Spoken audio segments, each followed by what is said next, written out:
Hello and welcome to another game in the 1990 preliminary round of Varsity Quiz Bowl here on Channel 15, brought to you by the Jefferson Parish Public Schools and WYES-TV, Channel 12 in New Orleans, home of the Varsity Star Quiz Bowl. And this game today is to determine which team is going to advance into the next round of competition on Varsity Star Quiz Bowl. And we want to introduce our staff first of all. Dr. Tom Bonner, who is the judge and the question writer, not only for our game today, but also for Varsity Star Quiz Bowl on Channel 12. Dr. Bonner is a professor at Xavier University. And for the second year, Mady Couvillon is our scorekeeper. And our recognizer is Robin Cooper, who's the associate producer of Varsity Star Quiz Bowl on Channel 12. And as well, we have here today the producer of Varsity Star Quiz Bowl, but she's running around backstage doing what producers do, which is to keep the whole thing together so you can't see her. My name's George Sanchez, and I ask the questions. And our two teams today are East Jefferson High School and Archbishop Blenk. And we will not be gentlemen about it. We will go first to East Jefferson to meet the team. Pratik Adhikari, who's in the 11th grade, second year on the Quiz Bowl team. Member of the National Honor Society, president of Mu Alpha Theta, vice president of Spanish Honor Society, the Latin Club, the tennis team, the class council, Tri-High Y. He enjoys cycling, my teeth are not working today, tennis and soccer, and he hopes to attend Tulane and study pre-med and do postgraduate studies at Johns Hopkins. Oh, we got high sights there. Johns Hopkins, fantastic school. What do you want to do? Most probably pediatrics. Pediatrics? Yes, sir.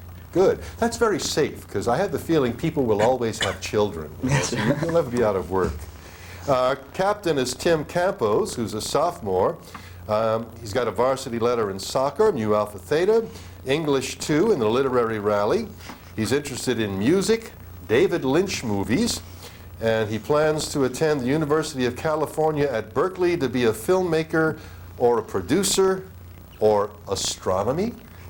Now there's an interesting combination. David Lynch movies, filmmaking, and astronomy. You want to explain how that goes together? No. I don't know. Which would you like to do, really? Probably astronomy. Astronomy?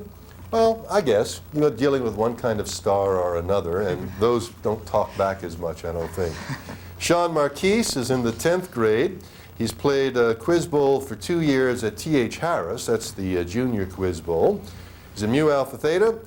He likes reading and music and Stephen King books. Have to keep an eye on you. He might go to UNO. He'd like to be a lawyer or a writer. And last year he was in the literary rally in French 2. What kind of thing are you intending to write? Stephen King type books? I really don't know. Just maybe science fiction. Science fiction? Okay, well, King's more horror. You really couldn't call him science fiction in, Right, I know, any way. but I like his books. You like his books? I used to like his books, but then I had trouble going to sleep at night, so I had to give him up, and I read Beatrix Potter now myself. Jake Gaffney's in the 10th grade. He's on the school newspaper staff, and Tom is either the name of a friend or the school newspaper. Which one is it? The newspaper. I knew that. He'd like to go to LSU or Loyola. He enjoys reading Stephen King again. There's something about that end of the table and Clive Barker, but he'd like to go into business or restaurant management. Now this worries me. You like Stephen King and Clive Barker. What are you planning on serving in your restaurant? I don't know. You don't know. It's not going to be anything out of... A wide variety. A wide variety, with a wicked glint in his eye as he says that. I'm not going to follow that up, but I'm not eating in your place. Let's go to Archbishop Blenk and meet Lauren Kumpf. She's a junior, third-year member of the Varsity Quiz Bowl team, member of the National Honor Society, SAD, the French Club, and Mamsells, and the Student Council. She's a third-year member of the Science Olympiad team, attended the UNO District Literary Rally her freshman year for General Science, and her sophomore year for Biology 1. Hopes to attend Tulane and major in pre-med or environmental engineering. What are Mamsells? It's a performing, singing choir, and we travel all over the state. And we plan this year to travel to Myrtle Beach or Astroworld. Wow, nice. From the title, do I assume that you sing in French, or is it just a nice name? Just a nice name. Now, you see, I got fooled because it was linked with the French club. Never assume, never assume. Well, good luck with your singing and your travels. Thank you. Becky Beeler's a senior, captain and fourth-year member of the Varsity Quiz Bowl team, member of the Library Club, the yearbook staff, National Honor Society, Nu Alpha Theta, junior counselors, hopes to attend the University of Michigan or University of Chicago and major in pre-law. Do you like cold weather? Yeah. I think you'd better if you're going to those schools. Why choose those? They have what I consider good scholastic records. And Well, I don't think anyone would quarrel with that. But would that interfere with your practicing law in Louisiana? I don't know. I I don't haven't know planned either. that far Yeah, yet. I was looking for a way out of Michigan, which is very cold, because I used to live there. Laurie Spears, a junior, second-year member of the Varsity Quiz Bowl team, treasurer of the National Honor Society, member of the French Club, SAD and Nu Alpha Theta, third-year member of the Blenk Science Olympiad team, hopes to attend Georgia Tech or the University of Texas at Austin, and major in chemical engineering. I didn't ask before, but I have to ask, what's the Science Olympiad team? Well, they hold it at the regional one at UNO, and it's just a variety of, like, kind of quiz things in science, and there's just different categories, and you just go and you can win. And It's a question and answer format like well, this? they have lab stuff. I mean, they have like circuit lab, or they have a science bowl like this, and we've gone to state for the past 2 years. Great. Well, I've learned something today.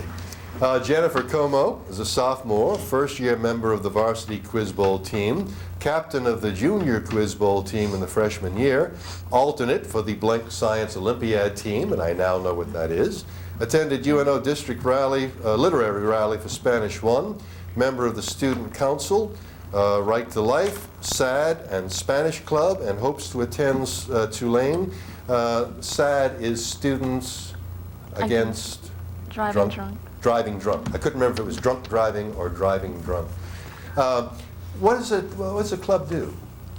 The SAD club. Well, around junior prom, they make quarter cards in case they need a ride after the prom, in case their date is drunk. And they decorate the Christmas tree at Christmas time and different things like that. And I guess the most important thing that you do is just make people aware of the fact that drinking and driving is a very bad idea. If drinking at all is a good idea, which I wouldn't swear to. Okay, we've met our teams, we've met our staff, and now we're going to play our game. We start off with a toss-up question. Team that answers that correctly gets an opportunity for bonus points. And our first one is, according to the story, what did Snow White eat that caused her to... Blank, Como. An apple? An apple is correct. The poison apple, to be precise. All right, 20-point bonus question for you. What do Stromboli, Paracutin, and Kilimanjaro have in common for 10 points? They're mountains? No, I think we need to be a little more precise than that. They're volcanoes. For 10 more points, which one is dead?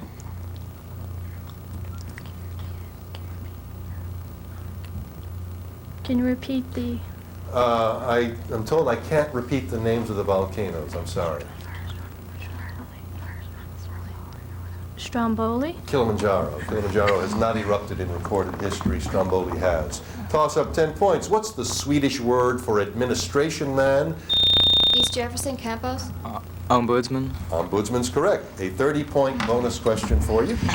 One favorite fairy tale is that of a poor woodcarver who, desperately wanting to have a child, carves a wooden puppet and wishes it were real. The fun begins when a kind fairy hears his prayers and grants his wish, turning the puppet into a real, live, flesh and blood boy. For 10 points, what is the name of the story or puppet who comes to life? Pinocchio. Correct. For another 10, what's the name of the woodcarver? Geppetto. Geppetto. Correct. And for a final 10, what little insect have we come to know from the film who was appointed as Pinocchio's conscience? Jiminy Cricket. Jiminy Cricket's correct. Toss up 10 points. The space shuttle program depends on solid fuel booster rockets for the initial liftoff of the vehicle. What part of this rocket had been the target of concern for some time? Archbishop Blank, Beeler. The O-rings? the O-rings between the rockets, the O-ring seals between the rocket stages. Bonus 20 points. Ordinarily, what is the indication in a printed text that a new paragraph is beginning for 10 points? An indentation? An indentation's correct. For 10 more points, what should every paragraph have implicitly or explicitly to control structure and meaning? Topic sentence? Topic sentence is also correct. Toss-up, 10 points. Amperes and volts are associated with which form of energy? East Jefferson campus. Electricity. Electricity is correct. A 40-point bonus question for you. It has been said that behind every successful man there is a woman. Presidents are sometimes known for the contributions which their wives have made. For 10 points each, identify the first ladies for the following presidents. John F. Kennedy. Jacqueline Kennedy. Correct. Franklin D. Roosevelt. Eleanor Roosevelt. Correct. James Madison. Dolly Madison. Correct. Jimmy Carter. Rosalind Carter. Rosalind Carter is correct. Toss up, 10 points. In music, what is the name given to the stroke of the conductor's hand or baton which indicates the first beat of each measure? Anyone? Downbeat. Toss up, 10 points. Name the titled British actor who played the roles of Hamlet, Othello, Zeus. Archbishop Blenk, Como. Sir Lawrence Olivier? Laurence Olivier is correct. A 20-point bonus question for you. For 10 points, Florida was the 27th state of the Union. What was its year of statehood?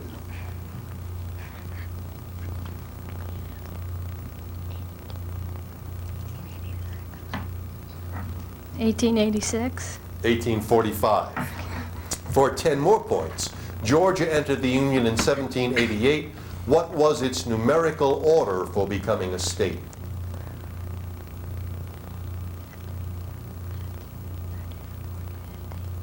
(15th). Fourth. Toss up 10 points. The German aircraft designer Messerschmitt designed 2 long-range heavy bombers during World War II named after the city which was their intended target. Name the city. Anyone? New York. Toss up. Which Louisiana artist from the early 20th century is known for his hazy landscapes of oaks and bayous? He used to peddle his paintings office to office in the old City Hall at Lafayette Square. No one? Alexander Drysdale. Toss up, 10 points. Locomotives were once driven by steam. For what type of fuel are locomotives now designed? East Jefferson campus. Diesel. Diesel's correct. A 35-point bonus question for you. New York sports editor Stanley Woodward coined an expression to define the vine-covered schools in the northeastern United States. For 5 points, what is that name by which we know these eastern colleges and universities? Ivy League. Ivy League's correct. For 5 points each, name 6 of the 8 Ivy League schools. Harvard. Correct. Yale. Correct. Princeton. Correct. That's 3. 3 more.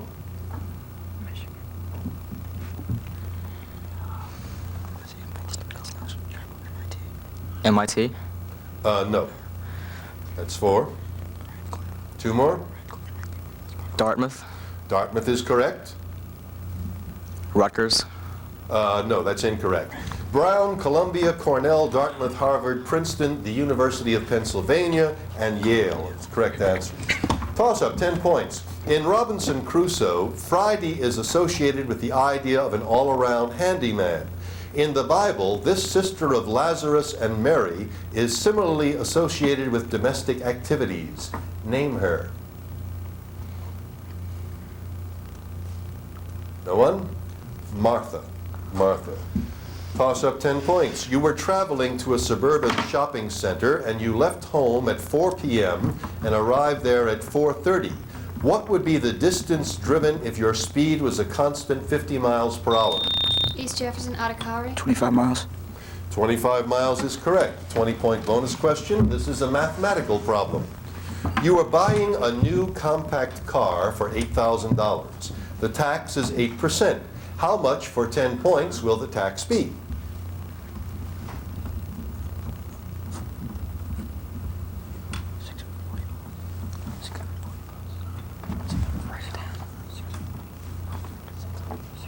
Answer?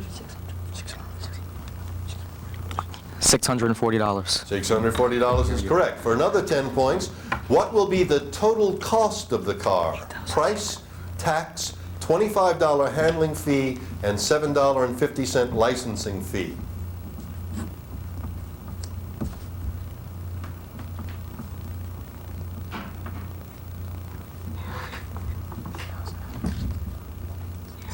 Answer? $8,672.50. $8,672.50, correct. Toss-up, 10 points. Which country provided the transportation for Duvalier to flee Haiti and find refuge in France?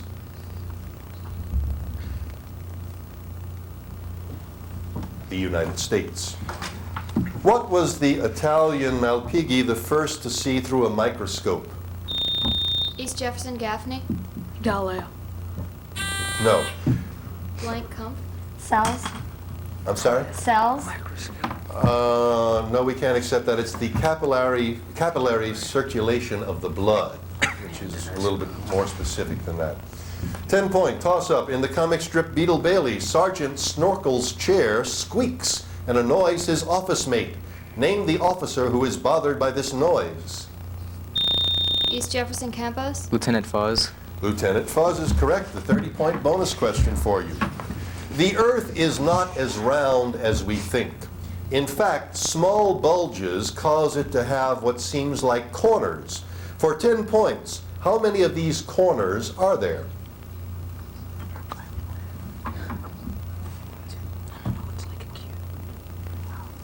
Four. Good guess. 4 it is.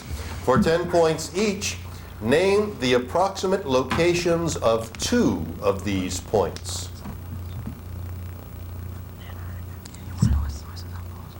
The North and South Poles. No. At Ireland, off Peru, below Africa, and near New Guinea, in case anybody asks you at the next school dance. We're going to take a little break here. We'll come back with our rapid fire round. Contraband. When Jean Lafitte brought it up the bayou to Nouvelle-Orléans, it made the ladies pretty. But this stuff they're bringing in now, it will kill you.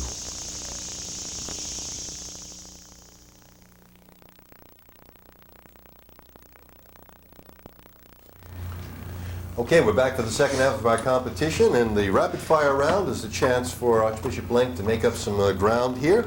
In this rapid fire game, all the answers begin with the double consonant CH. Okay, they all begin with ch. Here we go. A birth in Bethlehem remembered.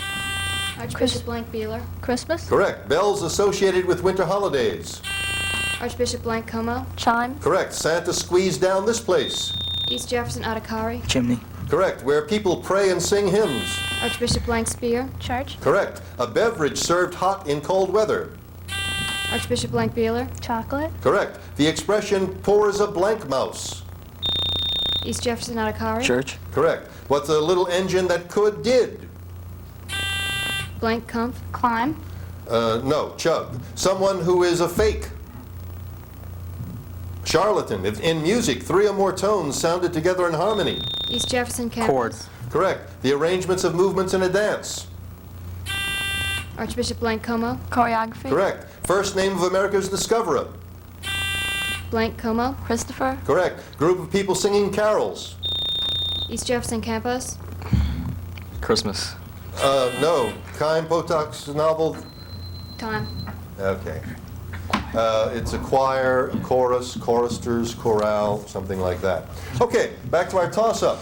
For what field of endeavor do we know Andre Previn? We don't know him at all. Okay, he's a musician, a composer, a conductor. Toss-up, 10 points. Name the defensive coordinator of the one-time world champion Chicago Bears, who has since become the head coach of Philadelphia's NFL team. Archbishop Blenk Como. Buddy Ryan. Buddy Ryan's correct. 20-point bonus question for you. This political figure wrote a 6-volume study of World War II for which he won a Nobel Prize. Who was this statesman Arthur? For 10 points.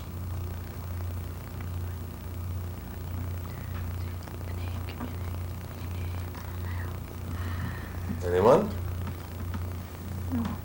No answer? Smith. Winston Churchill. For another 10, name his other multi-volume study.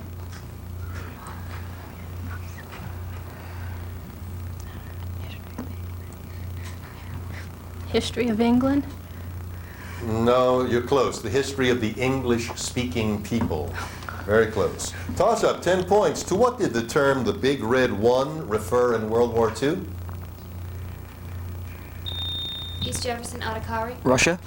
No. Archbishop Blenk, you want to try it? To what did the term the Big Red One refer in World War II?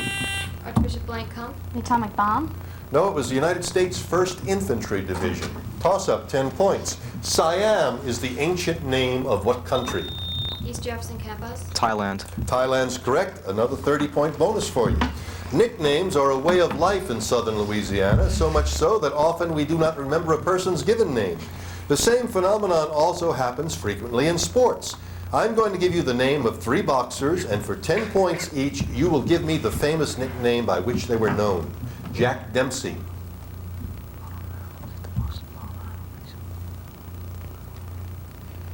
The Boston Bomber.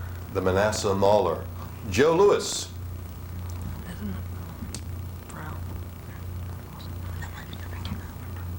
The Boston Bomber. The Brown Bomber. Joe Walcott. The Boston Bomber. The Boston. Jersey Joe. Toss up 10 points. Name the Union general who occupied New Orleans, whose Archbishop Blenk Come. Butler.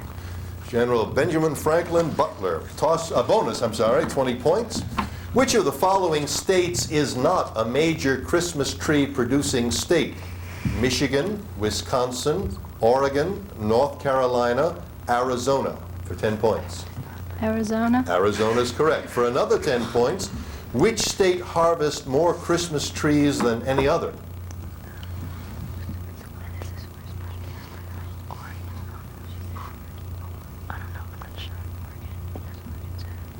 Oregon. Michigan. Michigan. Toss up 10 points. The Sea of Galilee is the source and the Dead Sea the end of a river. Name the river. Archbishop Blenk Beeler. Jordan The River. Jordan River. And a 40-point bonus question for you. A wordy-gurdy is a word game in which the answer is a pair of rhyming words. For example, an unhappy father is a sad dad. For 10 points each, complete the following clues with a pair of rhyming words. A wet winner. Damp Champ. Damn chap is correct. An unusual grizzly.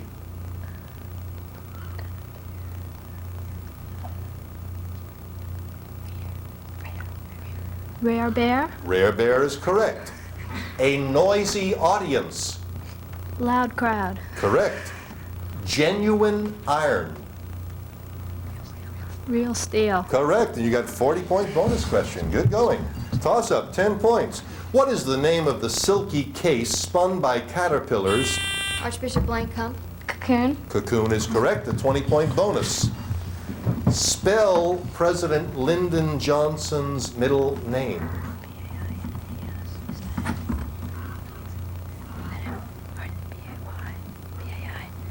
Baines. For 20 points, correct. Toss up, 10 points. Name the American journalist and political leader who gave the advice, "Go west, young man, go west." Anyone? Horace Greeley. 10-point toss-up. If you were somnambulating, what would you be doing? East Jefferson Marquise. Sleepwalking. Correct. 20-point bonus. When a great leader famous or infamous dies, his or her name is given to an array of objects and institutions. Some are even renamed. The Nurekko Dam in the Soviet Union was renamed for Premier Brezhnev. For 10 points, as the highest gravel dam in the world, just how high in feet is this structure within 200 feet?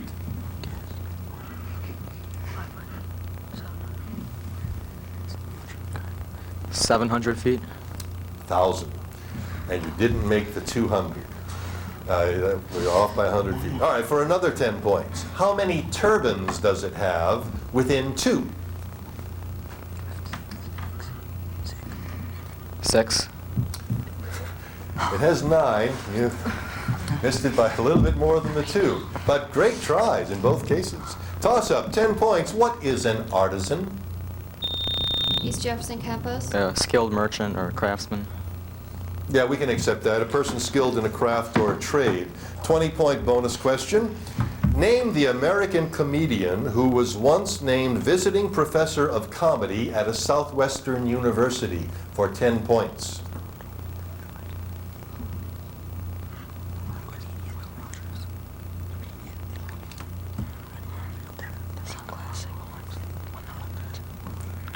Answer? George Carlin. Bob Hope. For another 10, name the university. He has frequently used this school in his jokes, and he has also contributed financially to it. Texas A&M. Southern Methodist, SMU. Toss up 10 points. Under what astrological sign is December 7th? Archbishop Blenk come up. Sagittarius. Sagittarius is correct. 20-point bonus question for you. Classification is an important step in the scientific process. For 10 points, what is the term used to describe scientists who study human beings and their culture? Anthropologist. Correct. For another 10, what is the term used to describe scientists who study fossils?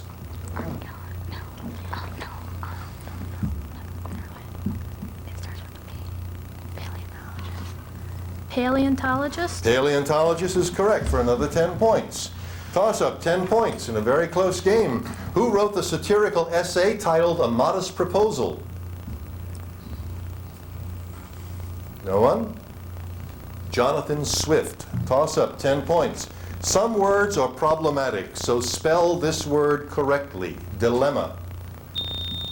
East Jefferson Marquise. Dilemma. That's correct, and we are out of time. According to the signal I just got, I cannot do a bonus question. I am sorry about that. If what I see is correct, we'll verify the score and be right back after this word.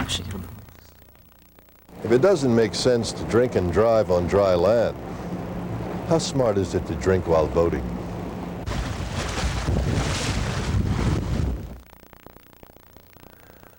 Great game, well played on both sides, fast and furious, and a heartbreaking way to come up just a hair short, East Jefferson. I always say there's no such thing as a loser in this game because you've got to be a winner to even be here. And the way you all played that last game on both sides, you're all winners. Unfortunately for East Jeff, it's going to be Archbishop Blenk that advances on to the next round, where you're going to play Fishers. You seem doomed to get Jefferson Parish Public Schools. But congratulations to both of you. I hope we're going to see you back here, and good luck in the next round of competition. Thank you for joining us. Follow how this all turns out on Channel 12 WYES TV, and come back here on Channel 15 for another 1990 preliminary round.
Degrassi High is made possible by the financial support of viewers like you.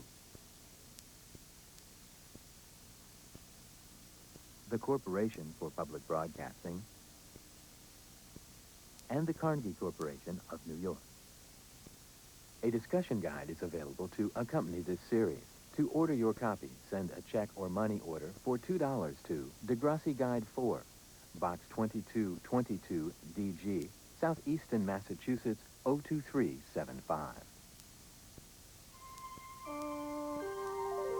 This is PBS. A student newspaper is available to accompany this series. To order a copy, send a check or money order for $1 to Degrassi High Student Newspaper, Box 2222 DG, Southeastern Massachusetts 02375. Sets of 25 are available for $10. Let me out! No man will be able to touch you up there. Shelley Duvall's a princess with an altitude problem. Rapunzel, let down your hair! When she does, this wicked witch flips her wig. Now I'm going to fix you. And Prince Jeff Bridges is in for a close shave. Rapunzel, what have you done with her? Nothing compared to what I'm going to do to you. It's Rapunzel on Fairy Tale Theater. See it Sunday evening at 7 on Channel 12. You've seen it on TV. You've met the teams. You've heard the questions. You've probably even tried to answer them. How about being part of the action by wearing one of our fabulous new Varsity Star Quiz Bowl t-shirts? They're pre-shrunk 100% white cotton with the colorful Quiz Bowl logo on the back and the same logo in miniature on the front. The sizes are medium, large, extra large, and extra, extra large. Order your t-shirt by sending a check or money order to Varsity Star Quiz Bowl. T-shirts, WIES-TV, 916 Navarre Avenue, New Orleans, Louisiana 70124. The shirts cost $8.95 each. The extra, extra large cost $9.95 and add $2.50 for shipping and handling per order. Oh, and by the way, the shirts aren't only for girls.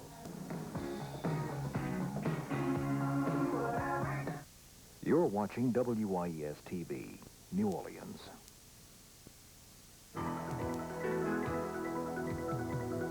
Varsity Star Quiz Bowl is brought to you by Texaco, star of the American road.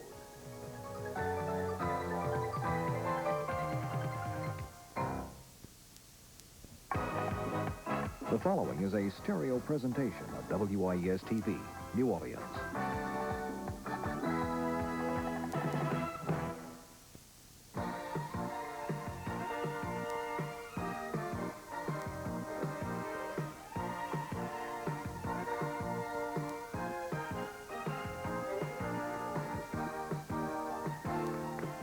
Welcome again, the Varsity Star Quiz Bowl. We are about to begin Game 10 in the first round of this year's season. And remember, we have 3 games for you today. Between now and the end of our presentation, you'll be seeing these 2 schools. The first game will pit the team from Archbishop Blenk High School from Gretna against the team coming up from Lafitte from Fisher High School. And then after that game, we'll hear De La Salle and Mandeville, and West Jeff and Archbishop Hannon will also play each other today. 3 games in one great program. I'm Dan Milham, but more importantly, let's meet the individual members of these teams before we get the game underway, starting over here with Archbishop Blenk. And we welcome back a 3rd-year member of the Quiz Bowl team, Lauren Kump. Hi, Lauren. Hi. How you doing? Fine, thank you. Good. How are you? You're not anybody nervous here? Anybody? No, we're all veterans, so we're ready to go. Right. Tell us about your plans for a career, Lauren. I plan on majoring either pre-med or environmental engineering, and schools are varied. Environmental engineering would lead you to a career doing what? Protecting the environment, making sure that any waste that a company produces, any mass production would not be harmful to the environment. Possibly coming up with new means of disposal thereof? Yes, sir. Great. I wish you good luck in that career. Here's the captain of the team, 4-year member of the team, Becky Beeler. Hi, Becky. Hi. Welcome back. And what will be your career once you've finished your schooling? Possibly go into law. In law? And a particular kind of practice you thinking of? Not right now. Okay. What school you think you might go to? College? Either the University of Chicago or University of Michigan. Oh, I wish you the best, and I'm betting you're going to do real well. Good to have you back. Here's Lori Spear. Hi, Lori. Hi. Back for her second year on the team, a junior. Lori, what are you thinking of as a future? Chemical engineering. Chemical engineering. So that would lead you to a career developing new chemicals? Yeah, and new products, just the chemical form of them. For general use by this awaiting public. I know you'll do well, too. Good luck to you. And here at the end of the desk is a first year, a sophomore, Jennifer Como. Hi, Jennifer. Hi. Welcome to the team. I know you're just a sophomore. You have time to change your mind, but what do you think will be your career? Possibly marketing or finance. No, either one. You could use both, perhaps. You get into a marketing firm and do your own finances. So when you think of marketing, what do you think you'd be doing? Developing products? Or selling them. Helping people sell the ones they have developed. Good luck to you in that. Now, the two alternates here, senior Gina Goretti and Mandy Flannery, a sophomore, and our coach back, Drew Trocher, is here again. Let's welcome the team from Archbishop Blenk High School. Good to have them all here. All right, over here from Fisher, we start with Chance Vittoriano. Hi, Chance. Welcome back. Third year on the team? Yes. Got to where you like it, huh? All right, you're a junior, so I know you have some career plans in mind, huh? Not really. Well, I thought you were. What are you thinking of maybe as a school after you get out of Fisher? Possibly Tulane. Yeah? We haven't thought of a career field yet, huh? I'm kind of leaning towards law, but I'm not sure. You have time to change your mind. I know you'll come up with a wise decision. Good to have you back with us, too. Same for you, Gordon Carmadell, senior, fourth year on the team. What are you thinking of as a career, Gordon? Broadcast journalism. Yeah? You thinking of the anchor desk or being out there in the field with the trench coat on? I'll work my way up as much as I have to. Right, good. And don't worry about the trench coat. Nobody wears those anymore. Anyway. Good to have you back with us, Gordon. Roger Colbert is here. First year on the team. Hi, Roger. Okay. Freshman. What are you thinking of? You got any career thoughts at the freshman stage? Aerospace engineering. All right. Designing vehicles for space travel, you think? Like military, too. I'll bet you do well at it. Good luck to you, Roger. Good to have you with us. And also here for the first year, freshman Stephen Fink. Hi, Stephen. Hi, Dad. Have you plans yet for your career? I'm thinking about architectural engineering. Yeah? Designing the buildings of the future, in which someday one of us may be working. I'll bet you do well at it, too. Good to have you with us. Now, they also have two alternates, Michael Hurton and Michael Rochford, and Maureen, say your last name for me, I forget. Maureen Terrio is their coach. Let's welcome the team from Fisher High School. Good to have them here. If I can't say it, let them say it. Nobody says it better than them. Here are the three people that keep the show afloat. Down front, the Recognizer, Robin Cooper, from that great series, The Recognizer. And behind her, our scorekeeper, Carolyn Brown. And our judge today is Judith Bonner. And our audience question comes from Tom and Judith Bonner. The question just for the audience. Students, you don't have to worry about this one. And this is the one I'll answer for you later in the program. The source of this river was unknown until 1832 when it was discovered by Henry Rowe Schoolcraft. Its origin is Lake Itasca. You know what river I'm speaking of? I'll tell you later in the program. All right, students, we're going to begin with a face-off question. And audience, remember, face-off questions are the ones literally up for grabs. If one team answers incorrectly, the other team gets a shot.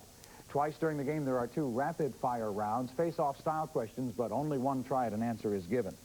And, of course, the face-off question correctly answered gives you a shot at lanyard points. Your first face-off will be in audio, as usual.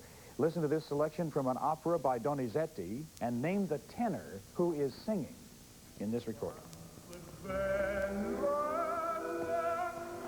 Placido Domingo? No? You want to try Fisher?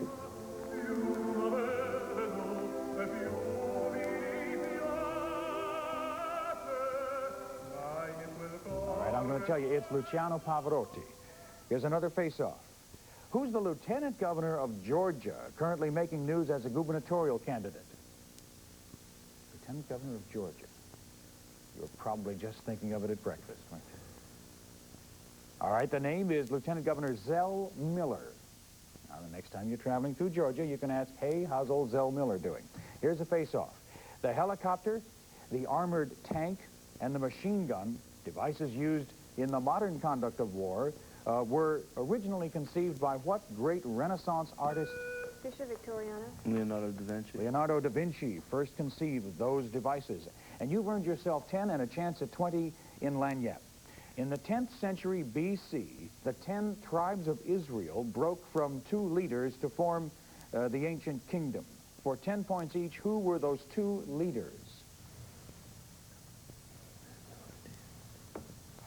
10 points each. two leaders of ancient Israel. Try them? No answer. All right, they were Judah and Benjamin. We go to another face-off, everybody.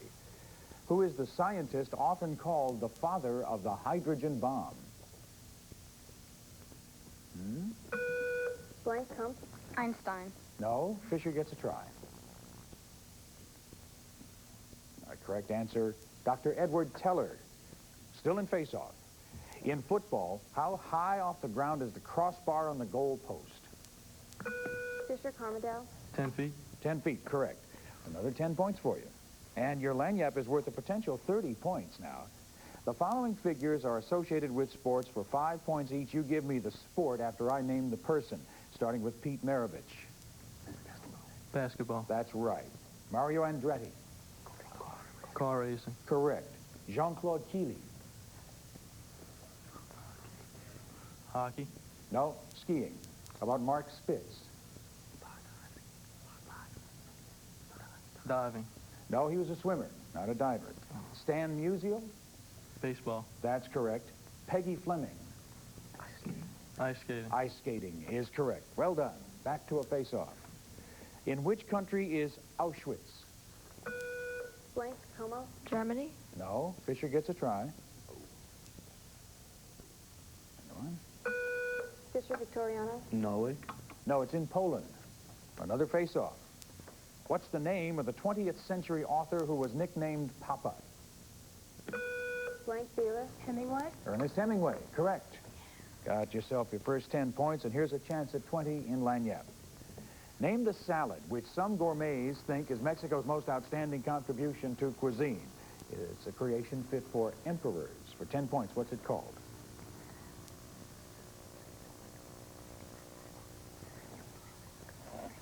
Try? Guacamole. No, Caesar salad. Fit for emperors. Get it? Okay, another chance at 10. During which decade was the Caesar salad created? Which decade? Take a try. Nothing to lose. 20s. That's right, for 10 points. Hey, sometimes even a blind squirrel, right? Here's a face-off question. If the sun is directly over the Tropic of Capricorn, what is the date? For 10. Fisher Colbert. December 21st. That's right, December the 21st. That is the winter solstice. Here is a 40-point lanyap. For 10 points each, give the translation for the word head in each of the following languages. French, for 10. Tet. That's correct. Spanish. Anybody? No answer. That's cabeza. How about Italian? Headellini. No. Capo. How about Latin?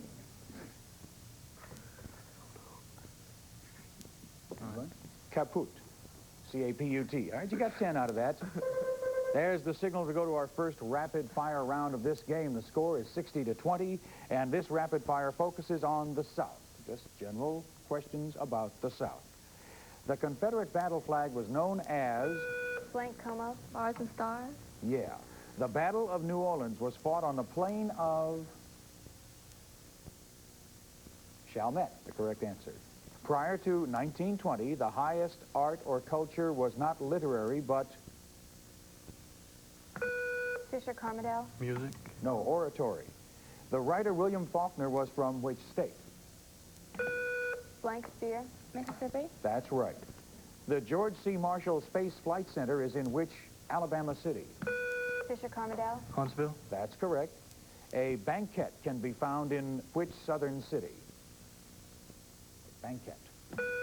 Fisher Colbert. Memphis. No, New Orleans. A volunteer in the Battle of New Orleans was Jean Lafitte. He was also a... Blank, Como. Pirate? A pirate, that's right.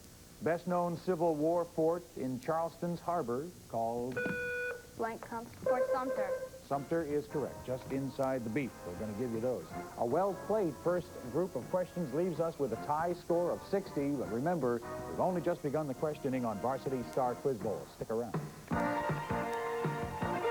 Don't leave, more Quiz Bowl on the way. When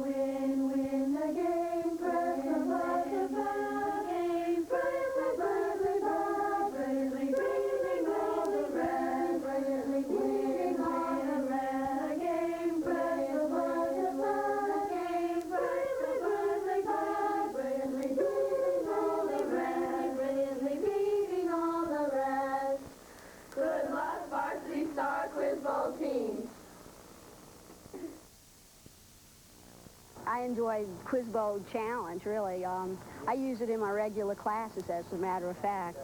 In my history class, Louisiana history class, students write Quiz Bowl questions a lot of times from chapters for homework, and I'll write some questions, and then we have Quiz Bowl matches just to learn the factual material of the history. I would say to try their best in all that they do and to always have goals, set goals for themselves. And if things don't work out, don't give up, but set new goals, new dreams for themselves, and always work towards that. Let's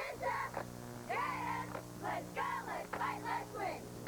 D-I-G-G-O-O-Y, dance, let's win.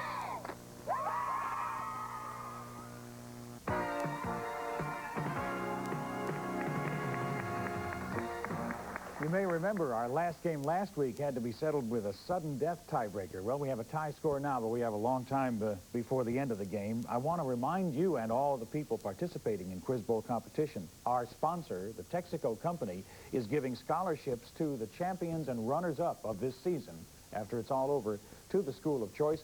And Delgado College is also offering scholarships to any participant in the Quiz Bowl. All right, back to the questioning, people, with the score tied 60-all between Blenk and Fisher.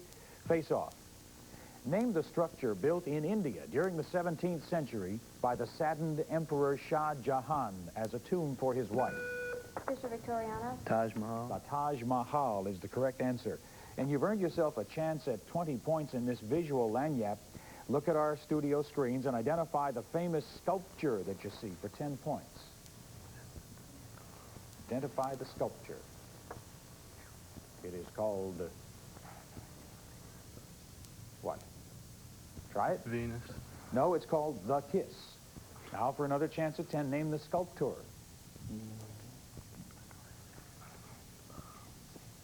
Michelangelo. No, Auguste Rodin is the sculptor. Here's another face-off, everyone. Some states have names with perplexing spellings, so who wants to spell Connecticut? Fisher Victoriano. Quickly. C-O-N-N-E-C-T-I-C-U-T. That's it. All right, and a chance at 20 points in this lanyap. On January 10th, 1982, the Chicago Tribune published a survey of the 10 best and worst American presidents. For 10 points each, you tell me who the Tribune's poll showed were considered the best and worst American presidents, for 10 points each.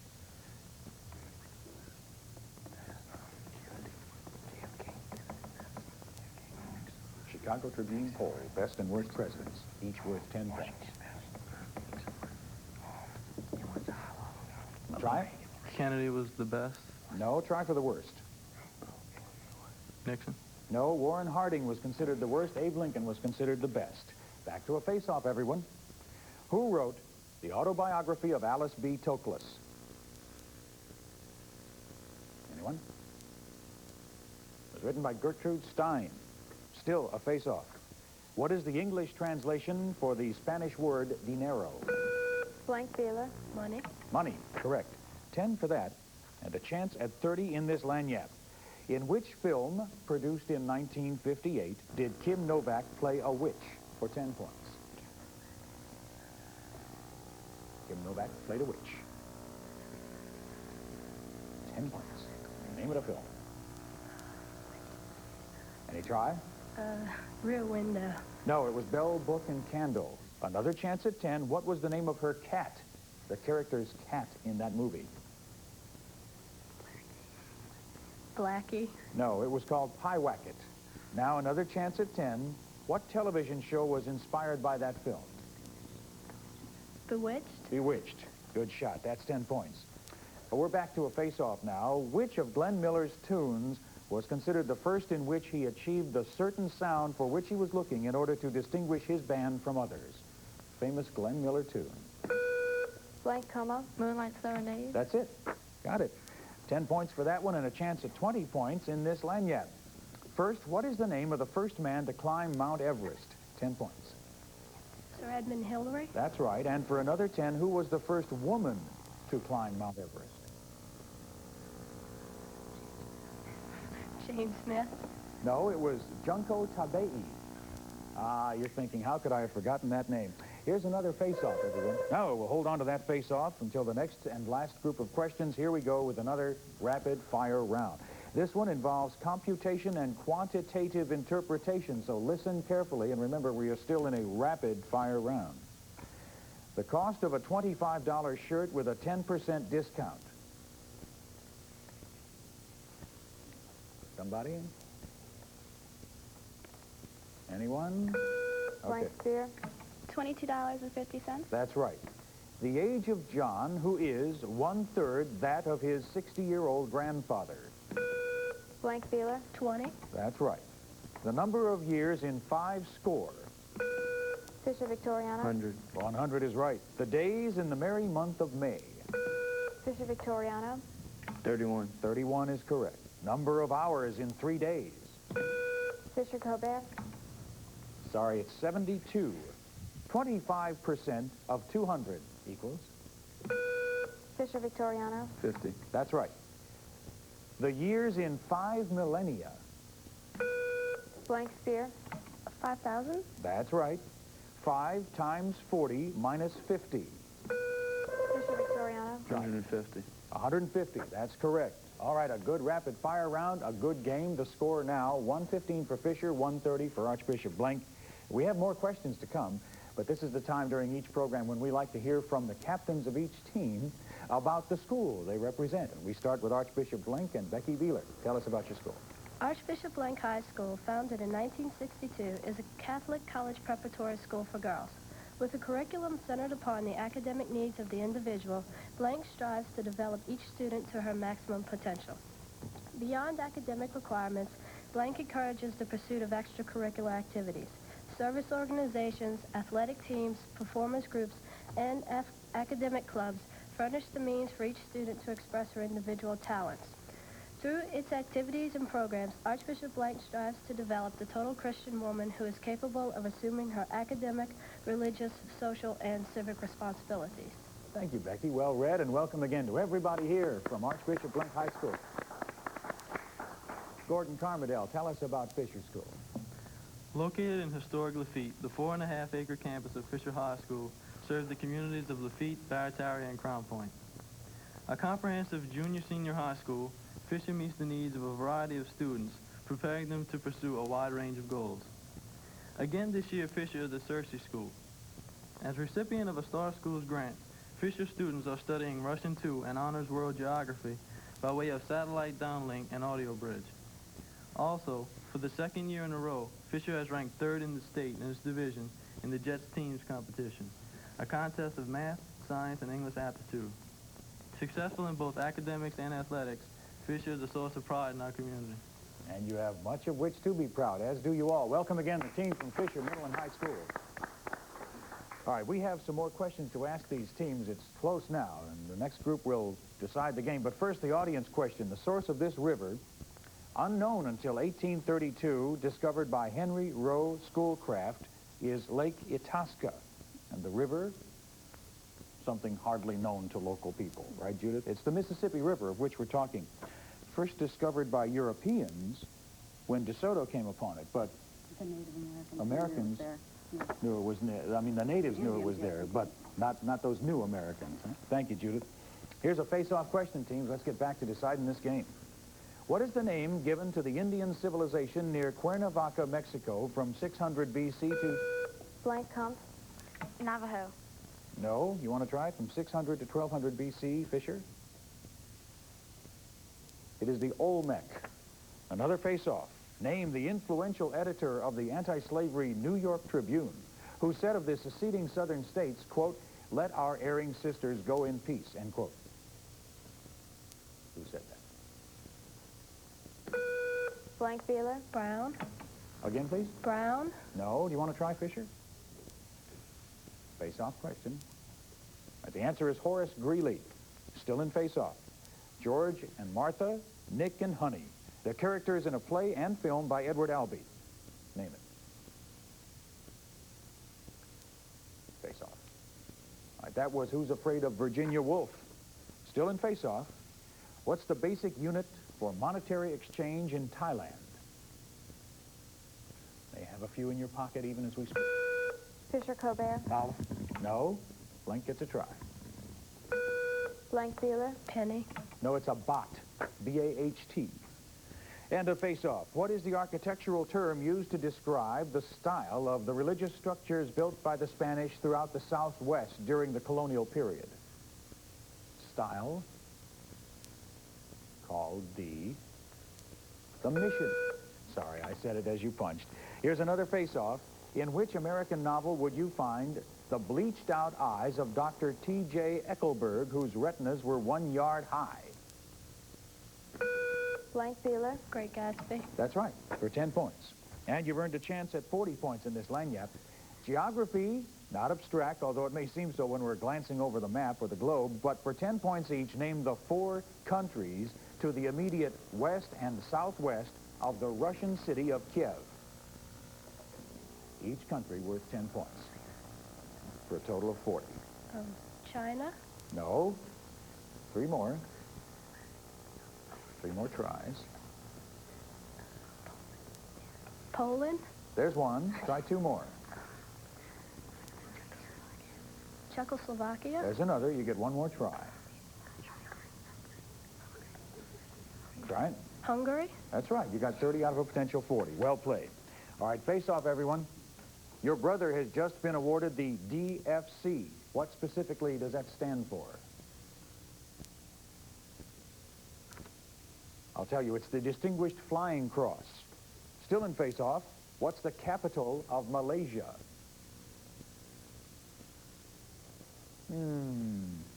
It's Kuala Lumpur. All right, who's the star? It's still a face-off. Who's the star of the classic TV comedy series I Love Lucy? Blank dealer. Lucille Ball. Lucille Ball is correct. Now then, you've earned yourself a chance at another 20 points in this lanyap. For 10, if valleys are to mountains as troughs are to waves, what is to people as tarpaulins are to trucks? Clothing. We were looking for hats. I think I'd have to stick to hats as a cover. Let's try for another chance at 10. If bullets are to rifles as rocks are to slingshots, then what is to a torch as water is to a garden hose? Fire. I would take fire or flame, yes.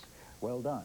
Now, we are looking at 185 to 115. This is a face-off. Not long ago, Robert Rauschenberg made the cover of Time magazine. What does he do? Who is he? Tell me his profession. He's an artist, a contemporary American artist. Another face-off. Name the president who was born at Hyde Park, New York. The president born at Hyde Park, New York. His name was, beep, beep. Actually, his name was Franklin D. Roosevelt. The end of the game, and a good game by both teams. You have much of which to be proud. The score stands at Blenk 185, Fisher 115, and we'll take a moment to verify that final score. Don't turn that dial. We'll be right back. It's been a whole new experience. I'm an older person getting married for the first time. I also got 2 stepchildren, Sharice and Michael Jr., and it's been a whole new experience being a wife and mother, and it's great. I have 2 terrific kids. In fact, this past summer they went to day camp at my old high school, and they were so excited one day they came home. Their grandpa had picked them up from camp and shown them some of the plaques and trophies at the school with my name on it from some of the things I'd done, like valedictorian and American Legion Award and things like that. So they were so excited and proud. And that made me feel really good that you can share those kind of things with your children. Student body seemed to react pretty strongly to the Quiz Bowl competition. We worked real hard. We were very enthusiastic and scared to death. You know, just high school kids going on television for the first time competing in the name of our school, and we got beat pretty bad. It's back printing like this. Again.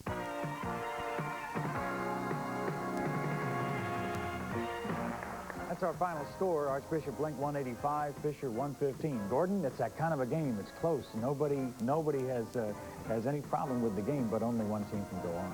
I hope you enjoyed being here. We did. Did you think of something that you might practice differently, or tell your successors to practice differently? Have you sage advice for them? We practice with a different type of buzzer. Work on the hitting the buzzer. Yeah. That's a speed. crucial thing. because very often the difference is who gets the light lit first, as who gets the answer. Good luck in the future to all of you. All right, Becky, you have much of which to be proud as well. I assume that you tell me you scrimmaged as part of your practice, right? You must feel that it helped you It did. in your timing as well as your thinking. We look forward to your return in the second round.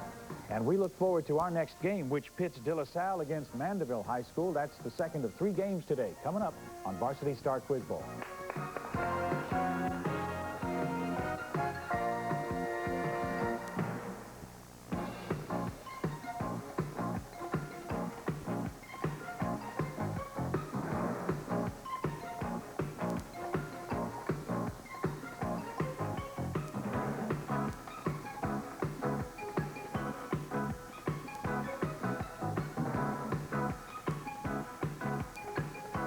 Feature which he contributed to the world of fashion. It bears his name. That's for 20 points. What do you think? The tunic? No, it's called the raglan shoulder or sleeve. All right, here's another face-off. What is the middle name of the former mayor of New Orleans, Victor H. Skiro? Chalmette DiMaggio? Howard. Again? Howard. No, sorry. Sacred Heart. Sacred Heart Gus? Hugo? Hugo. That's correct. Sense an expert on that one, too. Here's 30-point lagniappe now. For 10 points each, name the opposing half of the famous debate team. I will imply with the following names. I'm going to give you one name, you give me the other. Beginning with Disraeli.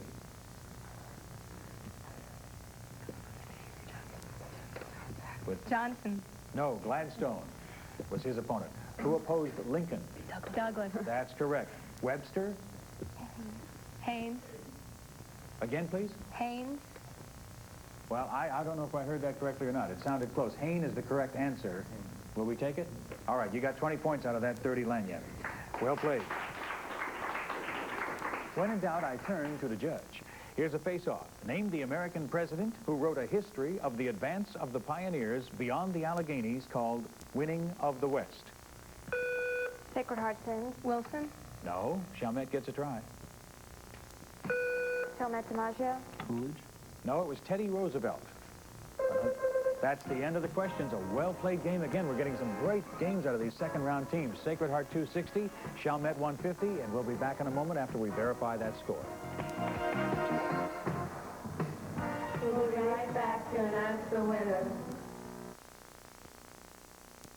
There's a certain anxiety, I think, and nervousness that parents experience when their child is involved in something like that, whether they be running in a race or playing in a baseball game or football game or playing the piano or at a recital or whatever it may be. And the quiz bowl is no different because you kind of know some of the things your child knows, and I guess you expect certain answers, and I don't know, and you don't know whether they're going to be able to respond, you know, quickly enough or accurately enough or completely enough. And so there's an excitement to it, I think, for a parent that that makes it very, very interesting and very enjoyable. And when they get the right answer and their team gets the score, then that's just an added joy, I think. Don't make this 2 sentences right. Yeah.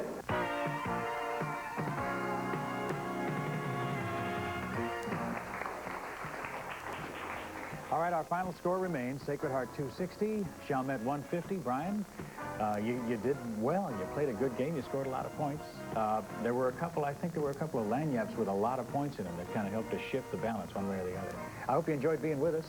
We did. We look forward to your team's return next year. Good luck to all of you. And over here with 260 points, Stacy, a nice score. Thank well you. done. You stayed in there, worked the buttons well. Now, you don't have to share any secrets with us, but have you discovered anything that you might change about your practice routine as you prepare for round 3? I don't think so. I think we're doing pretty well as is. If it ain't broke, then do not attempt to repair same. We look forward to your return in the 3rd round. Second round is still underway. South Terrebone versus Archbishop. Blenk, that's coming up next. And after them, you'll see Mandeville versus West Jefferson. 2 more games today on Varsity Star Quiz Bowl. Stick around.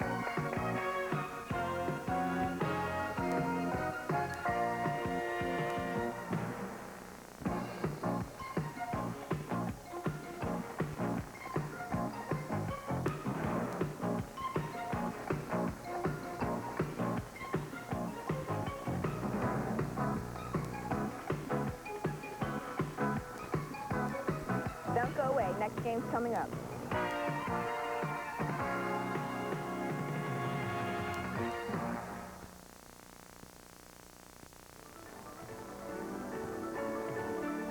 Texaco, as a major corporation, has a strong interest in promoting education. Students today are our employees tomorrow. Texaco is proud to sponsor the Varsity Star Quiz Bowl to promote education and academic excellence here in New Orleans. Children aren't responsible for wars. The least and best we adults can do is to let our children know that we'll take good care of them, no matter what. I'm John Kurtz. Oriental rugs contain hundreds of images and symbols. And next time on Oriental Rugs et al., we'll talk with well-known authority Jim Opie about what some of them mean. We'll look at some of the best Persian tribal weaving and learn how images important in the everyday lives of the weavers made their way into the rugs. You might be surprised at what you're walking on. Origins and symbols. Next on Oriental Rugs et al. See it Sunday afternoon at 3 on Channel 12.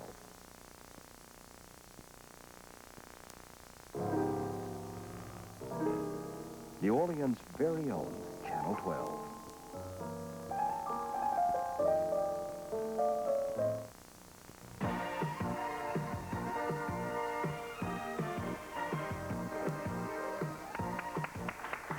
Welcome back.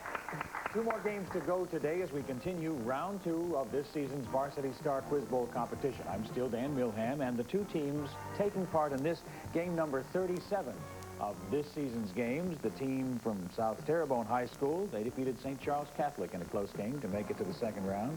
And their opponents, the ladies from Archbishop Blenk High School, here after defeating Fisher in the first round.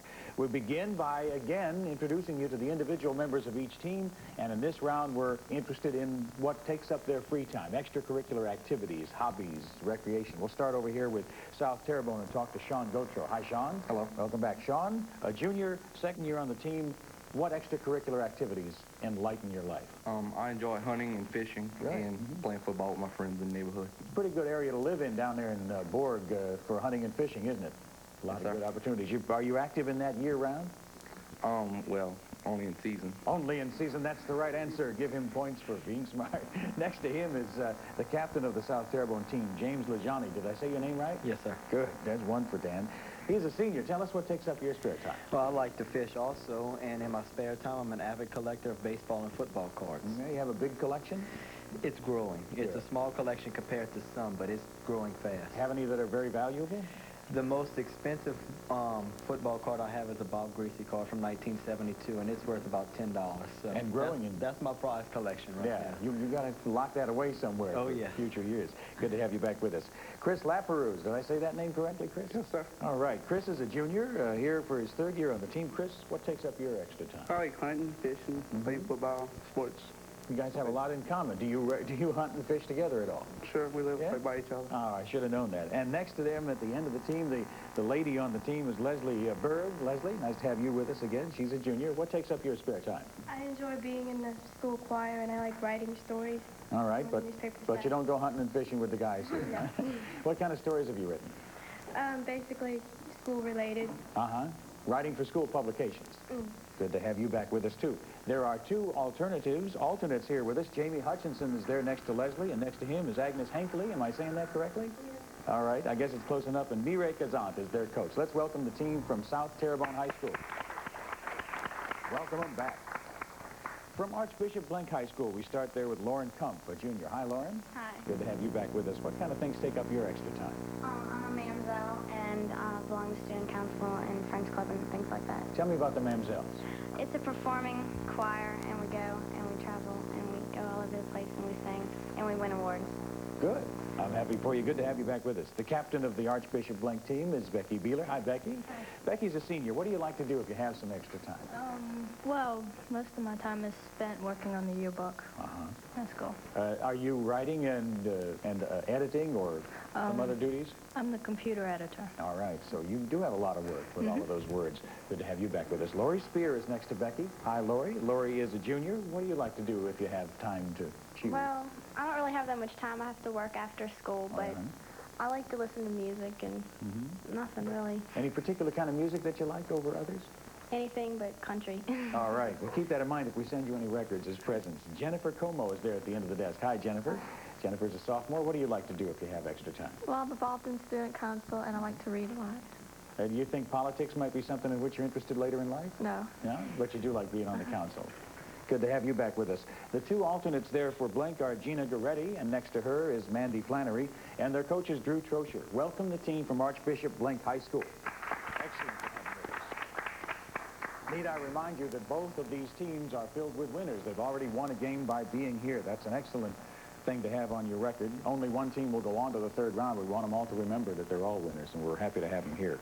Audience, we continue to begin the games with your question. This is for you, and I'll have the answer for you, the audience, later on. Teams can relax for yet another moment. In the Battle of New Orleans, what special features of geography flanked General Jackson's battle line on his left and right? Don't think he didn't make good use of them. The features of geography, two different features of our local geography that flanked General Jackson's battle lines on the left and right. All right, now, team, this is for you. We begin, as we always do, with an audio face-off. Listen to this. It's an excerpt from a musical composition, and name the composer.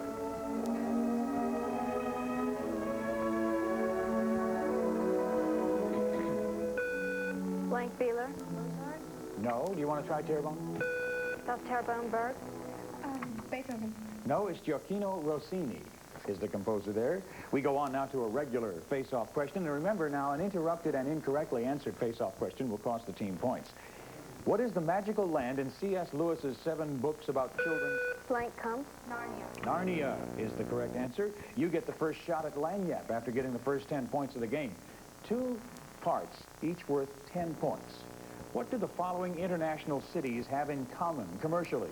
Rio de Janeiro, Singapore, Hong Kong, and Manila for 10 points. What is it about them that's the same in a commercial way?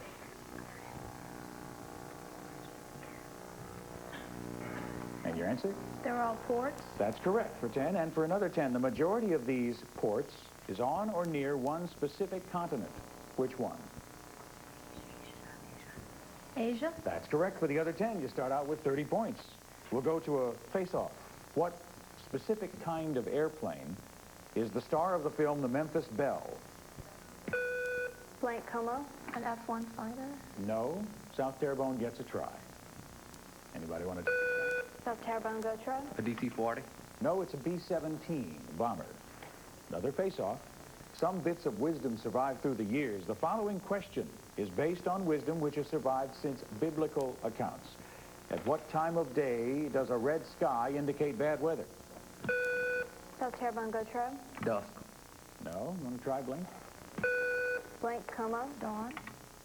I'll take dawn, yeah, because red sky at morning means a sailor's warning. Here's a, oh, you get a Lagniappe try now, worth 30 points in 3 parts. This is an animal literary quiz. For 10 points each, answer the following. What small animal is Pooh Bear's best friend? Name it. For 10. Piglet. That's right. What is Hazel in Watership Down?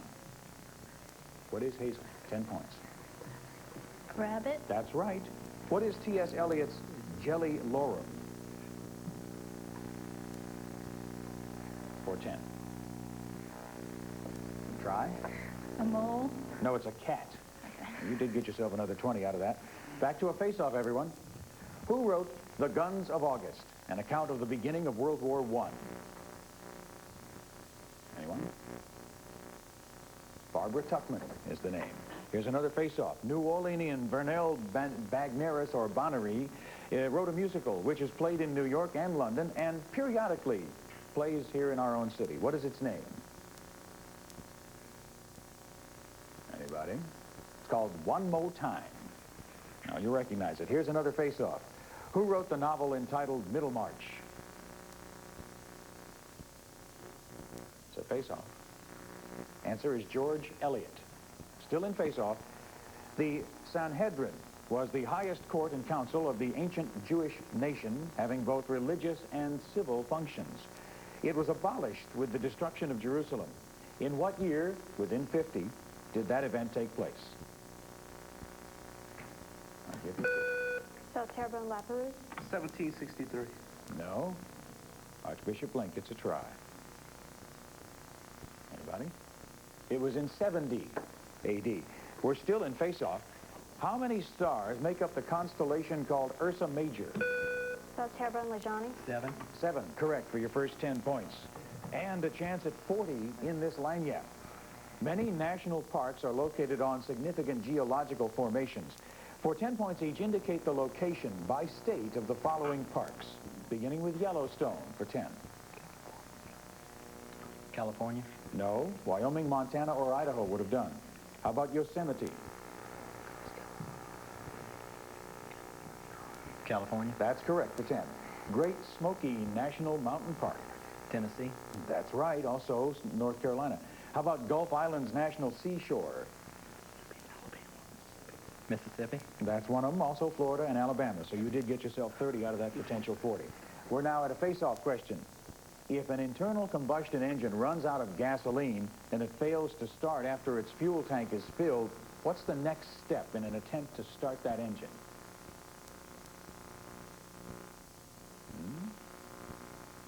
The answer is to prime the carburetor with fuel. Still in face-off. In botany, what is the name given to the response of plants to varying periods of light and darkness? Anybody? Face-off question. It's called photoperiodism. Still in face-off. For what organization was Laura Megan working when she met and married Rob Petrie on the Dick Van Dyke Show? Some of you may have seen the Dick Van Dyke Show in reruns, old grainy reruns. She was working for the USO. Here's another face-off. What is paraquat? Anybody know? Probably don't have any around your home. Paraquat is a toxic chemical sometimes used to kill plants. Sometimes it's sprayed on marijuana fields. Time to go to our first rapid-fire round of the game. And this rapid-fire will focus on women of achievement, both past and present. You'll give the career or occupation for each of the following notable women after I give you the name. We begin with Flannery O'Connor. What was the South Terrebone, Berg. That's right. Shirley Chisholm. Blenk, Como, Congresswoman. That's correct. Margaret Hilda Thatcher. South Terrebone, Berg. Prime Minister. That's correct. Anne Sullivan Macy. Blenk, Como, teacher. That's correct. Anna Pavlova.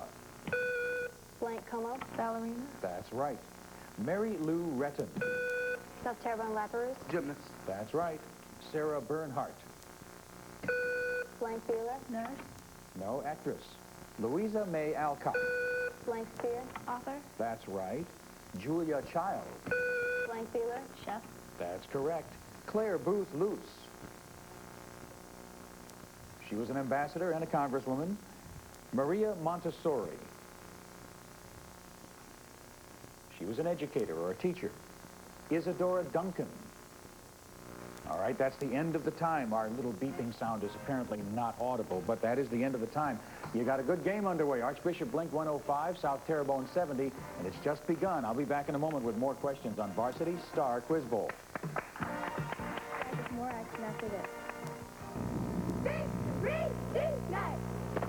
Come on, night. We're tired of riding, we'll push the side. Night.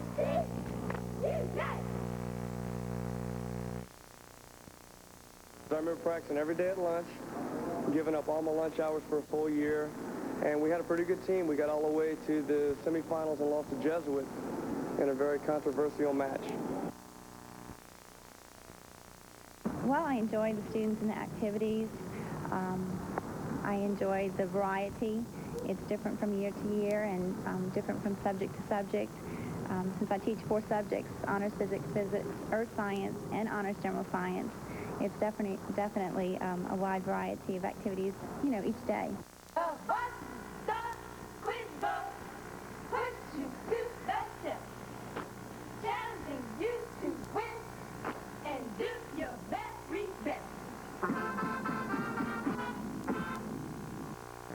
Buenas suerte a los equipos de Blenk. for more action.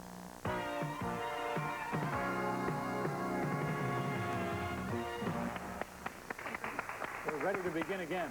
Our score again, Archbishop Blenk 105, South Terrebone 70. I want to remind you of the generosity of the sponsor of this program, Texaco, which awards scholarships to the winners and the runners-ups to schools of their choice. We're back to the questioning now. This is a face-off question, everyone. News releases may often mention Baikonur Base in the Soviet Central Asia area. What is that site? South Terrebone, Lapaloo. An airfield? No. Archbishop Blenk? Want to try it? It's a Soviet missile base. Here's another face-off. In the television series The Rockford Files, who played the role of Joseph? Blank Como. James Garner. No, of Joseph Rockford. You want to try South Terrebone? The actor's name was Noah Beery. Here's another face-off. The presence of U.S. troops in El Salvador has brought frequent comparison to the U.S. presence in another country in another war. Name that other country in... South Terrebone, Gautreaux. Vietnam. That's right. Take 10 for that.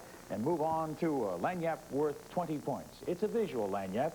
First, look at our monitors here in the studio and classify this painting according to its subject for 10 points.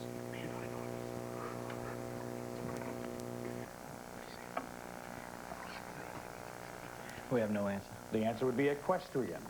Here's another chance at 10 now. Name the painter of that work. The work is called The Polish Rider. 10 points for the painter. We have no answer. That's Rembrandt. Now we're back to a face-off. This American president was born on America's birthday. That is July 4th. Identify him. Blank Como. John Adams. No. South Terrebone gets a try. South Terrebone, Gautreaux. Thomas Jefferson. No. Calvin Coolidge in 1872. Another face-off. This mountain in southwestern Boeotia, or Boeotia, Greece, was the mythological home of the... South Terrebone, Gautreaux. Mount Olympus. No, the mythological home of the Muses. Archbishop Blenk gets a try. Name is Helicon. Here's another face-off. Name the mythological winged monster with 3 bodies or 3 heads who was robbed of his herd and slain by Hercules in the 10th labor. Anybody? We're thinking of Geryon.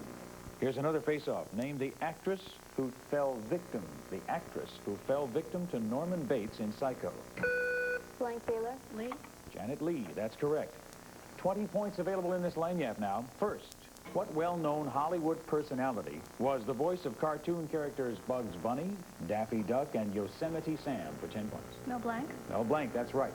For another chance at 10, identify the well-known actor who was the voice for the cartoon character Mr. Magoo. For 10 points. Any answer? Mr. Howe on Gilligan's Island. The actor's name was Jim Backus. All right, here's another face-off. How sensible are you? Spell the word sensible. Blank Como. S-E-N-S-I-B-L-E. That's right. Take 10 for that. And earn yourself a shot at 30 in this 3-part lagniappe. For 10 points, in what field is Henri Rousseau known? For 10 points. Music. No, art, painting. Another chance at 10. What is the descriptive term often applied to his paintings, not without some argument? Descriptive term for 10 points. Try it. Rousseauism. No, primitive is how his paintings are often described. Another chance at 10 now. At which New York museum are 59 of his paintings on display?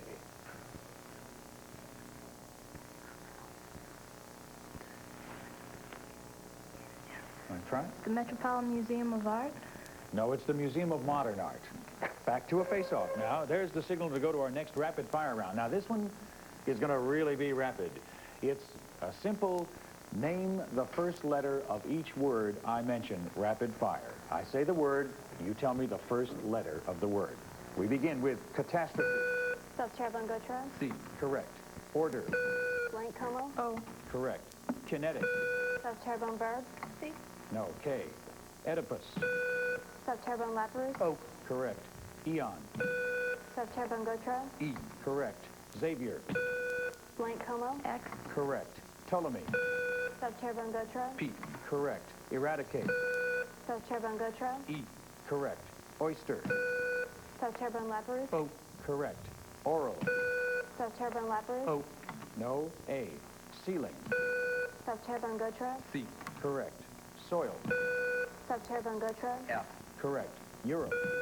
Blank Como. E. Correct. Avoid. South Terrebone Gautreaux. A. Correct. Yukon. Blank Como. Y. Correct. Artisan. South Terrebone Gautreaux. A. Correct. Nuclear. Blank Como. N. Correct. Catalyst. South Terrebone Lapidus. C. C is correct. And that's the end of that rapid fire round. Well played, people. I had trouble keeping up with you. And look at our score. A nice close score with Archbishop Blenk at 180, South Terrebone 175. And we have more points to be gained. But first, we've come to the part of the program where we hear something about each of the fine schools represented here by these great people. And we always have the captain tell us something about the school. And in the second round, we've been focusing mainly on community service and related activities. So we start over here with South Terrebone, and we're going to have James Lejani tell us about the activities in that category at South Terrebone High. Thank you. Located in the heart of Bayou Country, South Terrebone High School offers students a quality education. However, the student body does not mind taking time from its studies to aid projects around the community. The Gators began the school year with a generous effort in the consolidated drive. South Terrebone's drill squad and cheerleader officers took time to serve as role models to students at Bayou Black Elementary. The Civitan Club has sponsored a food drive and a clothing drive, both of which were very successful. The REACH organization offers both a study hall and a substance awareness program within the school. And in what is probably South Terrebone's proudest effort, the Toss Club collected items to send to America's men and women now serving in Operation Desert Shield. A great project. Thank you, and welcome again to everybody here from South Terrebone High. And Becky Beeler will tell us about activities at Archbishop Blenk. At Archbishop Blenk High School, service to the community is a major component of our curriculum. Students are urged to volunteer services in their spare time. Some examples include, earlier this school year, the Religion Department sponsored a food drive. Our Key Club visits Padua House on a monthly basis. While there, students entertain the children. The Key Club also held a fundraiser for Nat Adams. The junior counselors volunteered to decorate Meadowcrest Living Center for Christmas. And special thanks to our student photographers, Lisa West and Leslie Liebel. They did a good job, and so did you, Becky. Thank you, and welcome again to everybody here from Archbishop Blenk High School. Remember the audience question about the Battle of New Orleans? What special features of geography flanked General Jackson's battle line on his left and white? Well, there was Quasi Wabbits, and there were marshes on the left, and of course the Mississippi River was on the right. Now their presence benefited him, did they not? Oh, absolutely. I mean, they kind of gave him they made the British come at him from the front. In a very specific formation. Which the British were kind of prone to do anyway, so they sort of stood up in front of him. Thanks again, Tom. If you got it right, call someone and tell them so they can congratulate you. Now, back to you people here with a close score and many more points to be gained. Here we go. Face off. Johannes Kepler, in writing about the physics of the universe, used the language of one of the arts. Which one? South Terrebone Gautreaux. Latin. No, Archbishop Blenk. Blank Feeler. Italian. No, he used the language of music, one of the arts, which was music. Here's another face-off.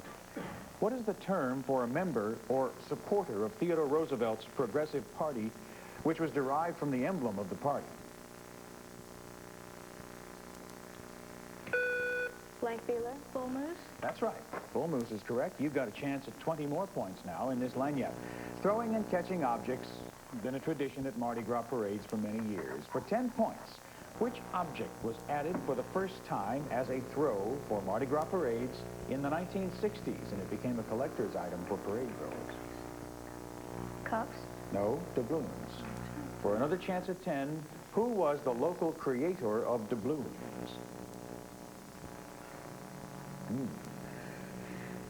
His name was Alvin Sharp.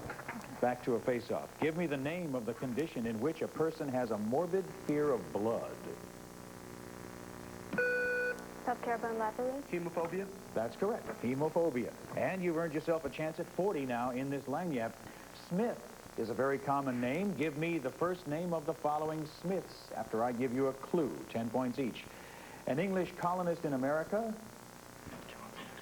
John Smith. Captain John Smith, that's right. An American jazz singer? Try for 10. No answer. Bessie Smith was her name. The founder of the Mormon Church. Try. No answer. That's Joseph Smith. How about an English clergyman and essayist? For 10. No answer. That was Sidney Smith. Close score, 190 to 185. Face-off. Name the Anglo-American radical pamphleteer of the American... South Terrebone, go Trove. Thomas Paine. Thomas Paine. Common Sense and Rights of Man. Got it. 20 points available in Lagniappe. Literature is often classified according to meaning and approach. For 10 points, in which classification does The Bride Comes to Yellow Sky belong?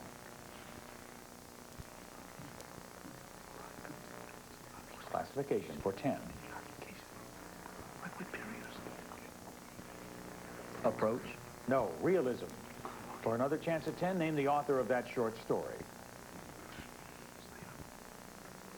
No answer. Stephen Crane was the name. Back to a face-off. What naval vessel also has the name of an American sports car? It's called a Corvette. There is such a thing. Here's a face-off. According to the New Testament, John baptized Jesus in a river. South Terrebone, go Trove. The Jordan. The Jordan River, that's right. Chance at 20 in this lagniappe. In England, when a person has the initials O-B-E behind his name, what do those initials represent?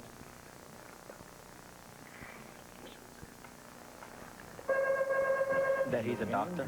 What'd you say? That he's a doctor. That means he has received the Order of the British Empire.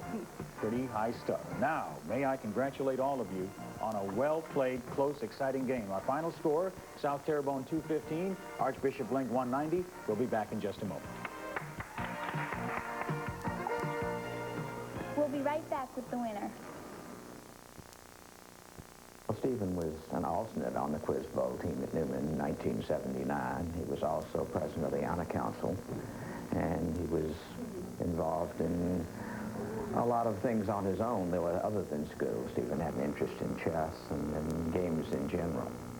I think he liked the whole idea of the gamesmanship of it. Stephen likes games. He likes chess. He likes Scrabble. Occasionally when we talk on weekends, we'll discuss the Sunday Times crossword puzzle, and he just enjoys that kind of competition, the verbal give and take. I remember the very first question asked on the very first show. You'd get penalized for answering quickly if you answered wrong. And I know for a fact the very first question on the very first show, I answered before the question was completed, and I was wrong. So we got penalized 5 points. But I made up for it down the way. I'm happy with my contribution. I think we all contributed to the wins. So I have no problems with missing the first question.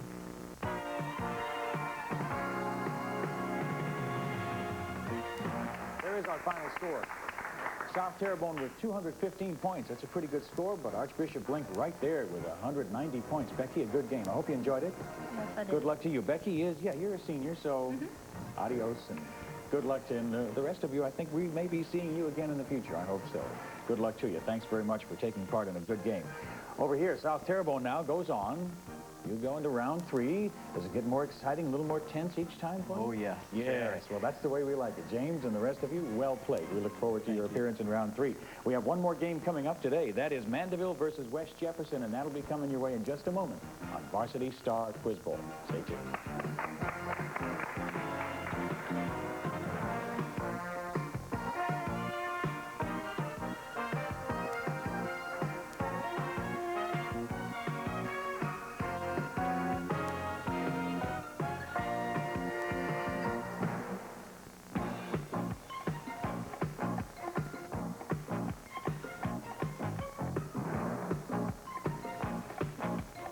Be right back after these messages.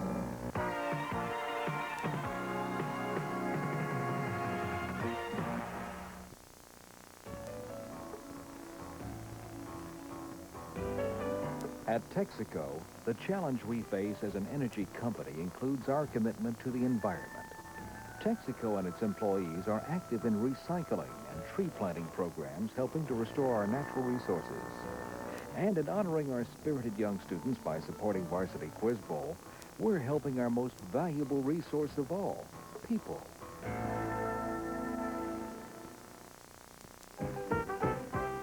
Paint, paper, wire, gold leaf.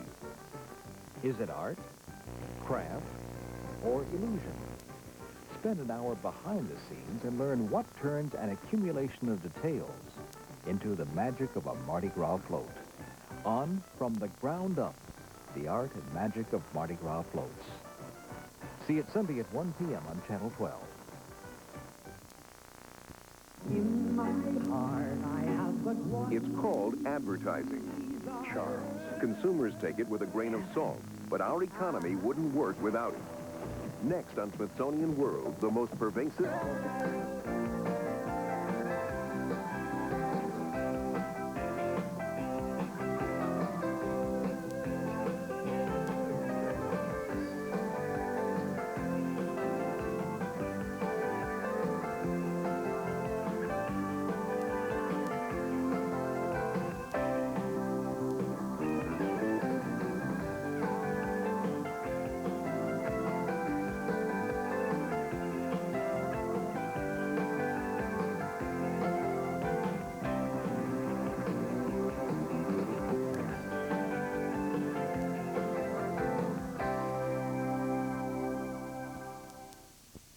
Degrassi High is made possible by the financial support of viewers like you. The Corporation for Public Broadcasting. The Carnegie Corporation of New York. And the John D. and Catherine T. MacArthur Foundation. A discussion and activity guide is available to accompany this series. To order your copy, please send a check or money order for $3 to Degrassi High, Guide 5, Box 2222 DG, Southeastern Massachusetts, 02375. This is PBS. A student newspaper is available to accompany this series. To order a copy, please send a check or money order for $1 to Degrassi High, Newspaper 3, Box 2222 DG, Southeastern Massachusetts, 02375. This is WIES-TV, Channel 12.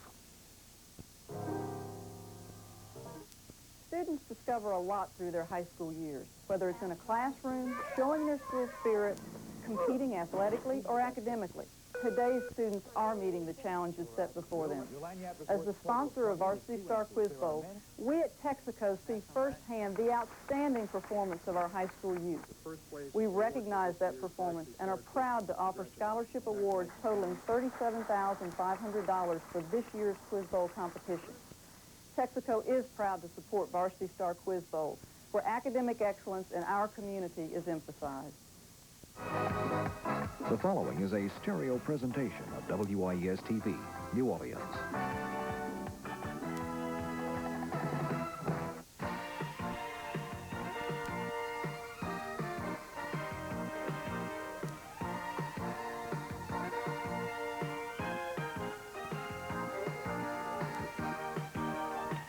Hello again.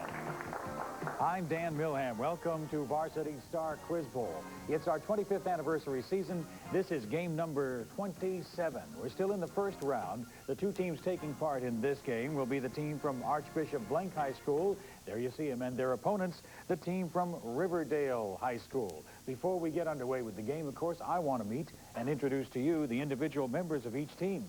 So let me walk over to the lovely ladies of Archbishop Blenk and let's see who they are. We start out with a junior named Jennifer Como. Hi, Jennifer. Hi. Jennifer is a junior, second-year member of the team, secretary of the National Honor Society, student council co-chairperson, Right to Life vice president, member of the Spanish Club and SAD, and member of the Science Bowl team, which you explained to me is not a team of scientific bowlers, right? There's a Science Bowl competition similar to this game. Yes, sir. Yeah? How you doing? Okay. Good. Okay is good. That's fine. What are your plans for college? I hope to attend Tulane and major in accounting. Good. Be working with other people's money. Yes. That's the safest way to do it. Good to have you with us. Lauren Kumpf is here. She's the captain. Did I say your name correctly? Come. Okay. Captain, fourth-year member of the Quiz Bowl team. Vice President, National Honor Society. Student Council Sergeant at Arms. Oh, kind of rough in there. Okay. Member of LASC and the Mamzelles, which we don't want to talk about. Drama Club, Mu Alpha Theta, ChemQuest, Science Olympiad. That's a little inside joke that I'm sharing with you, right? There are a couple of members of Mamzelles here, but they don't know how to describe it in 63 words or less, so it's a singing thing, right? Yeah, Right. okay. What are your plans for college? I plan to major in environmental engineering and attend either LSU or Tulane. Okay, environmental engineering sounds like a term with which we would all be familiar, but what exactly would an environmental engineer do? I would work with like the processes that go on in the plant, the water system. If I worked commercially, I would say work with like Dow or something and make sure that everything they output is environmentally safe. Gotcha. I have to work for the government and make sure like water quality was good. Excellent, excellent. I hope you do well. I think you will. Lori Spear is next to her. Lori is a senior, third year on the team. Let's see, President, National Honor Society, Secretary of Mu Alpha Theta, member of the Drama Club, Science Olympiad, also that Mamzelles thing, a student council, participated in District Literary Rally in Chemistry. She's an alternate for Girls State, et cetera, et cetera, et cetera. What are your plans for college, Lori? I would like to go to Tulane and major in chemical engineering. Chemical engineering. So then you'd be designing chemical things, and then she would be determining whether you could actually use them or not, right? Right. Hope you two stay friends. Here's another. Mandy Flannery. Hi, Mandy. Hi. Mandy's a junior. This is her first year with us on the team. Member of the National Honor Society, president of the Right to Life Club, student council co-chairperson, tennis team, SAD, Science Bowl, Algebra 2, she placed third at the State Literary Rally. What are your plans for college? I want to go to Tulane and major in pre-med and go on to be a dermatologist. A dermatologist, great. I'm sure you'll do well at it. Good luck to you. Julie Jones is the alternate for the Blenk team, and Drew Trosher is here again as their coach. It's good to see you, and welcome everybody here from Archbishop Blenk High School. Give them your applause. There you go. All right, here's Philip Adams here for Riverdale. He's a sophomore, second-year member of their Quiz Bowl team. Also, he's involved in the French Honor Society, cheerleading squad, and the band. What are your plans for college there, Philip? Law or architecture. Law or architecture, kind of divergent fields there. What school are you thinking of attending? Tulane. Tulane, okay. Do you lean more toward law or architecture now? No, just any. You have time to make that decision. I know you'll make a wise one. Next to him is John Mahoney. John's a senior, second year on the team here, National Merit semifinalist, captain of the band, active member of the National French and Mu Alpha Theta Honor Societies. Yes.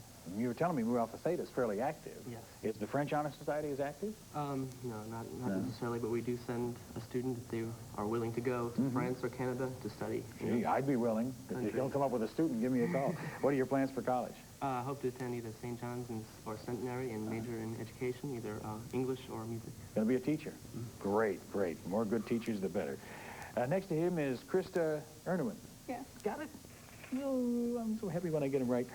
First-year member of the Quiz Bowl team, National Honor Society. She's a junior, key club member, speech and debate team, French Honor Society historian, 1991 All-State Baptist Youth Choir. How about your plans for college? I hope to attain Tulane or Rhodes and major in microbiology. Microbiology. You're going to be spending your life in a lab then? Doing a lot of medical research. Great. I know you'll do well at it. Good to have you with us. And next to her is Ed Thompson. Hi, Ed. Ed is a junior, second-year member of the Quiz Bowl team, president of Riverdale chapter Mu Alpha Theta. So you're pretty active, pretty busy with that, too. National Honor Society as well. What are you thinking of as college? No idea. It says undecided, and it's true. You've told the truth on your card. Undecided, how about a career, a vocation? Undecided. Undecided? Well, there are many things in front of you from which you can choose, and I know you'll choose wisely. Okay, here's Christy Cole. That's one of the alternates. Gregory Daspit is next to her, and that's Michelle Mano. Am I saying that right? And she's the coach of the team. Let's welcome everybody here from Riverdale High School. Always good to have them here. And the three people that keep this show going are the person in front there is Robin Cooper. Behind her on your screen left is Rory Jones, and there's Judith Bonner, Her Honor, our judge, and you are the audience. I say that because you'll want to know whether or not the audience question is for you, and it is. We have an audience question that is, as I say, team players, just for the people at home. But then for the audience's benefit, let me re-describe. We have face-off questions here which are up for grabs. Any individual can answer. The first one pushing the button lights their name up, locks out the other people. correctly answered, the face-off then gives that person's team a chance at lanyard points, 20, 30, 40 points. The face-off is worth 10. If it's incorrectly answered, then the other team, somebody from the other team gets a try, and again, that will earn for the team a chance at lanyard. A face-off question won't cost them points unless it's interrupted and incorrectly answered. Then it costs them 5. Twice each game, there are rapid-fire rounds, face-off style questions, but only one try at an answer, and any incorrect rapid-fire answer costs them 5. And then we have the audience question. And here's your audience question for today. Of French Huguenot descent, this Revolutionary War hero was a member of the First Provincial Congress when it adopted the Bill of Rights in 1775. A ranking officer in the Continental Army, he fought the British at Fort Johnson, 1775, and Charleston, 1776. After the 1780 defeat of General Horatio Gates at Camden, his activities in the swamps made him a legend. Have I given you any clues? I'll identify that person for you later in the program. But now, teams, it is time for you to begin earning points. And we start, as we do each game, with an audio face-off question. Listen to this selection of music and name for me either the composer or the type of music from the 16th century.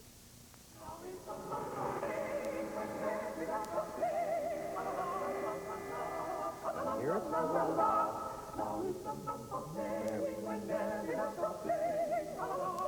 Composer or type of music? Riverdale, Ernawin. It's a cappella. No, that's not the type for which we were looking. Blenk, you want to try? Composer or type of music? Blenk, Mozart? No, it's Thomas Morley, and it's a madrigal. It is performed a cappella, but the type of music is madrigal. Let us go to another face-off. Who's the main character in J.R.R. Tolkien's book, The Hobbit? Riverdale, Adams. Frodo Baggins. No. Blenk, want to try it? Bilbo Baggins is the main character. Here's another face-off. Listen to the following quotation and identify the man who addressed Parliament with these words. I would have been glad to have lived under my woodside and to have kept a flock of sheep rather than to have undertaken this government. Blank, George Washington? Nope. Riverdale? Riverdale, Mahoney. Neville Chamberlain. No, Oliver Cromwell in 1658. Another face-off now, still looking for our first points of the game. Name the author of the 13-volume study, The Elements of Geometry, written... Riverdale, Mahoney. Pythagoras. No, it was written about 300 B.C. Who's the author? Blank, Euclid. Euclid wrote that, yes, and that was an interruption. Here's a 20-point lanyard for you now. What type of scientific machine has these components? Anode, cathode, shield, and film. An electron ray tube? No, I'm thinking of an X-ray machine. Try for 10 again. If an arm were being X-rayed, which part of the arm would block the X-rays from penetrating through the entire arm? Bone. The bone, correct. Take 10 for that. That gives you 20. And here's a face-off. Name the Mississippi author who once nearly capsized a small boat on Sardis Lake. Blank, William Faulkner. That's right, William Faulkner for 10 points. And that earns you a chance at 30 in this lanyard. The Snopes family figures in a trilogy of novels by William Faulkner. For 10 points each, name the novels in the trilogy. The Sound and the Fury? No. The trilogy is The Hamlet, The Town, and The Mansion. Those were the 3 novels in the trilogy. Here's a face-off. Name the lake separating New York State and Vermont, which extends into Quebec and connects to... Riverdale, Mahoney. Lake Erie. No, and connects to the Hudson River. Blank, Lake Champlain. Lake Champlain is correct for another 10 points. 20 points in lanyard now. Thanksgiving is a uniquely American holiday, but it has been exported by us to 2 countries. One in the Pacific, the other in Africa. They've adopted the tradition. For 10 points each, name those 2 countries.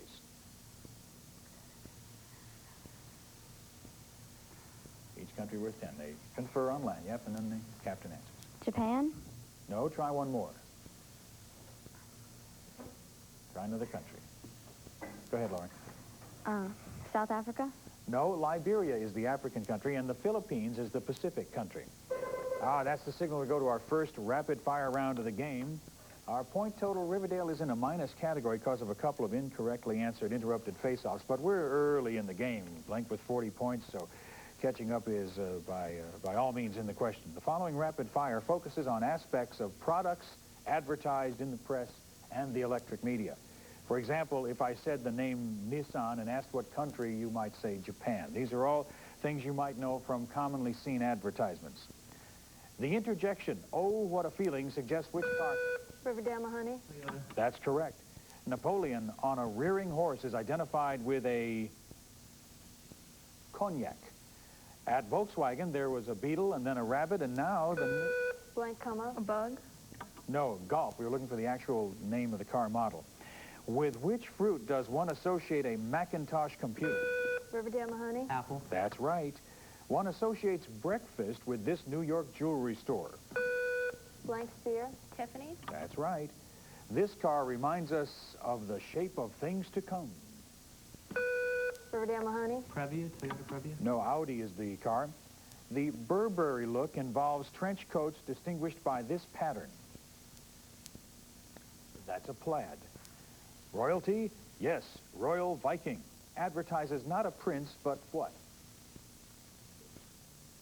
Well, that's a ship line, a line of ships.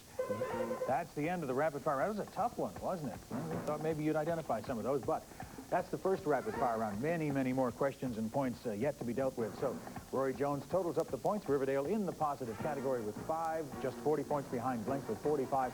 We're going to pause. Let you look at a message, and we'll be right back. Here's a 3-on-1 LSU fast break to Jackson, who lays it up and in. Basketball's a team game. The best teams often are like family. They work together.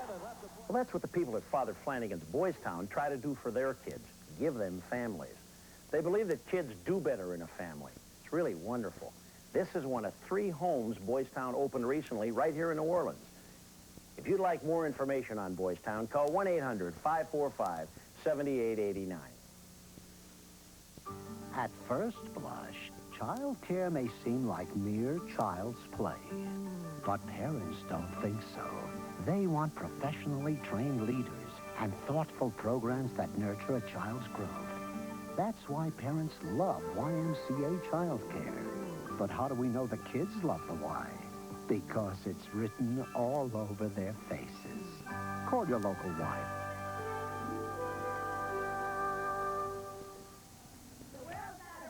There's too much pollution, and kids can help provide the solution. Come on and join the ecology crew. There's a simple thing that you can do. When you recycle just one aluminum can, you save a precious resource, aluminum. And you save enough energy to power a TV set for 3 whole hours. So don't can the can, do the recycle thing. Don't can the can, give the planet a hand.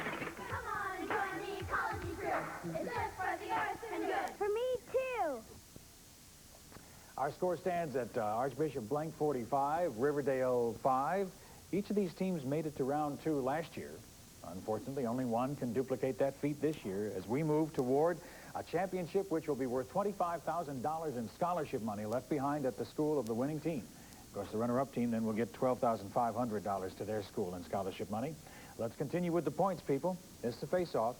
Who was the first black Major League Baseball... Riverdale, Mahoney. Jackie Roosevelt Robinson. No, the first black Major League Baseball captain. That was an interruption. You want to try it, Blenk? Okay, it was Willie Mays was that first black American League Baseball captain. Face off again. Name the first American to walk on the moon. Riverdale, Adams. Neil Armstrong. Neil Armstrong. 9.5 size boot print is probably still there. That's worth 10 to you. Here's a 30-point opportunity in your visual lagniappe. We're going to show you a famous site on our screens here. For 10 points, identify the site.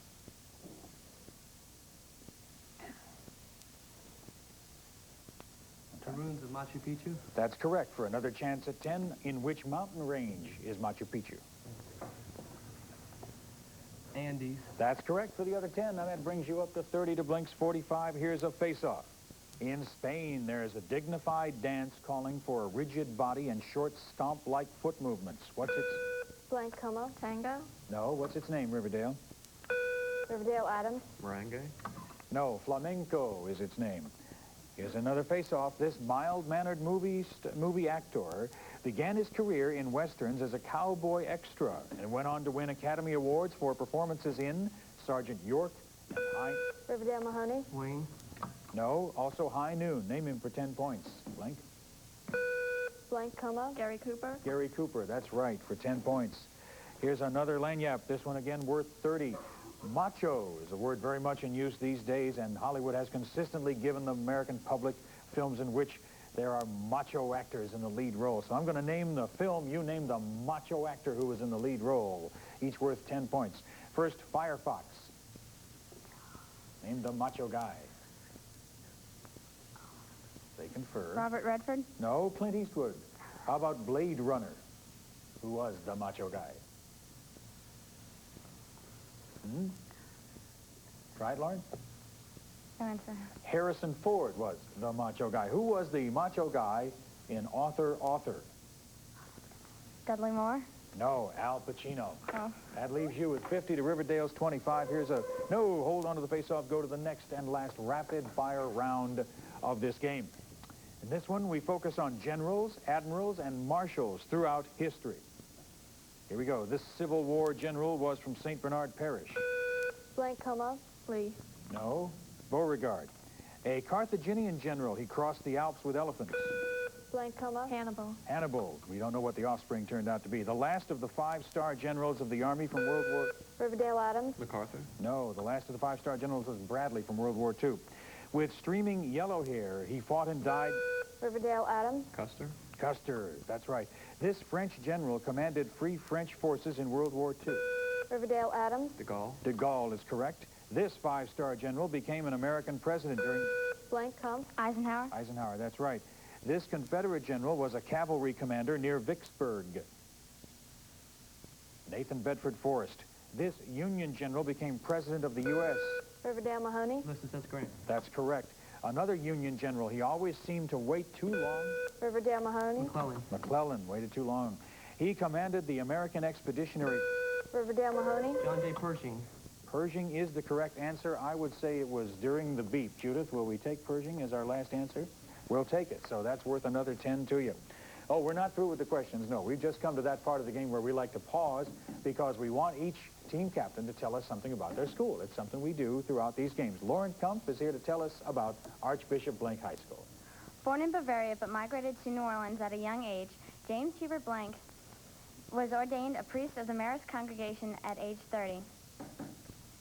He became a teacher and the president of Jefferson College. When Archbishop Chappelle died, he was consecrated the 7th Archbishop of New Orleans and established parochial schools in every parish. Seeing the need for Catholic education, he stated that he would rather build a school than a church. On September 1st, 1962, 4 Maronite sisters took up residence in a convent that would become Archbishop Blenk High School. They bore his coat of arms with the motto, Renovati Faciam Terra. Blenk strives to uphold this motto today, which means renew the face of the earth. Well done. Now, did you have notes in front of you? Well, I didn't look down there. I know you were refusing to look at those notes. Well done. Welcome everybody here from Archbishop Blenk. You were going to say that from memory come heck or high water. All right, let's listen to, John Mahoney. Tell us about Riverdale High School. An integral part of a school's operation is a successful relationship between faculty, students, and administration. Riverdale currently has over 100 students serving on a student advisory committee created to accomplish this goal. The committee, or SAC, grew out of the students' concern for the quality of the learning environment and a desire to participate in the decision-making process. Some of the projects the committee is presently working on include removing asbestos from the bathrooms and preventing school vandalism. These efforts are coordinated in monthly meetings during discussion sessions, and our principal, Dr. Roussel, has been very receptive and has implemented a number of our suggestions. The opportunity to become involved with this committee is one of the reasons we consider Riverdale an experience for a lifetime. You're good examples of a good experience. Thank you, John, and welcome everybody here from Riverdale High School. Always good to have these fine people here. They do so well. Your audience question was about this fellow that was of French Huguenot descent that was a ranking officer in the Continental Army, fought the British at Fort Johnson and Charleston, and our last sentence was after the 1780 defeat of General Horatio Gates at Camden, his activities in the swamps made him a legend. We're talking about Francis Marion, That's right. who was celebrated in the poem The Song of Marion's Men. By William Cullen Bryant. And if we didn't know who we were talking about, we would wonder who this lady named Marion was, but it was he a pirate? Oh, no, he was not. He was a soldier. A soldier in the swamps. Thank you, Judith. Guerrilla-type warfare. See, that's why I do this program. I learn all this stuff while I'm reading it to you. Here's another face-off. What's the major river irrigating the farms in Iraq? Blenk, Como. The Yellow River. No.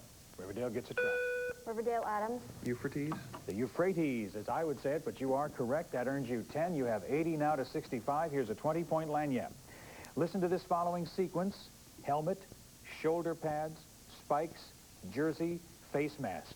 For 10 points, which of those items does not belong in that list? Which breaks the pattern? Spikes. That's correct. For another 10, name a sport with which spikes would be associated as a piece of equipment. Spaceball. That's right, or track. That's correct for another 10 points. We have a face-off worth 10 in, for what state is Robert Dole, a U.S. Blank, Como. Kansas. That's right, he's a U.S. rep from Kansas. 10 for that. 30 available in Lanyap. Alumni describes both male graduates or a group of male and female graduates of an educational institution. For 10 points each, name the masculine singular of alumni and the female, feminine singular of alumni. Each worth 10. Masculine singular, feminine singular. Alumnae and alumnus. That's correct. That's for female and male. For, beg pardon? Alumna. Okay, so will you take alumnus? Yes. We'll take alumnus and give you 10 and try for 10 more. Give me the feminine plural.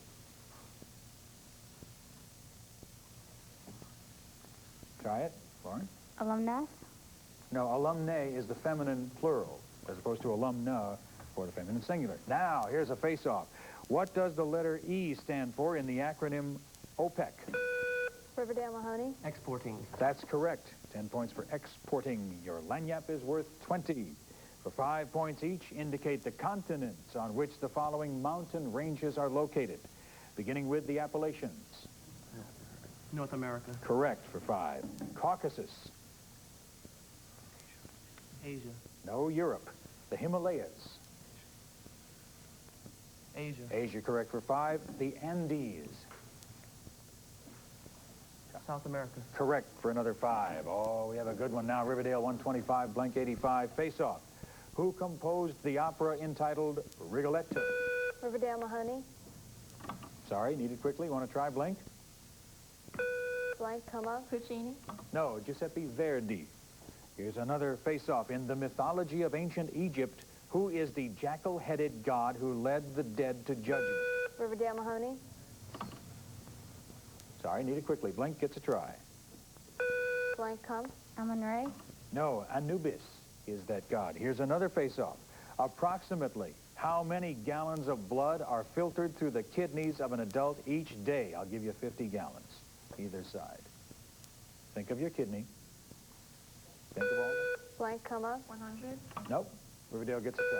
Riverdale, Adams. 150. No, 500 gallons. Ugh. Here's another face-off. Name the first black singer, a contralto, engaged by the New York Metropolitan Opera, 1954. Anybody? Marian Anderson is her name. Here's another face-off. Who was the last man to have successfully started a new automobile company in the United States? That was Walter Chrysler, 1924. I did say successfully started. Here's another face-off. What is the 5th sign of the zodiac? Riverdale, Arnowin. Libra. No. Try Blank, come. Virgo. No, Leo, the lion. Another face-off. Who was, for what do we know, de Lesseps Morrison? All right, he was a former mayor of New Orleans. Another face-off. Name the desert area in the western United States which comprises... Well, we were going to give you clues to the identity of the Great Basin. We've had a come from behind with Riverdale now at 125, Blank 85. We're going to verify that final score and be right back after this break. We've only got one world, one wonderful world.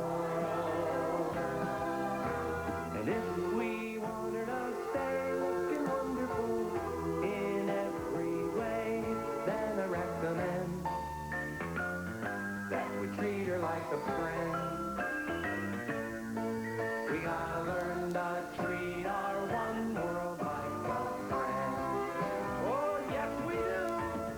One world. We've only got one world.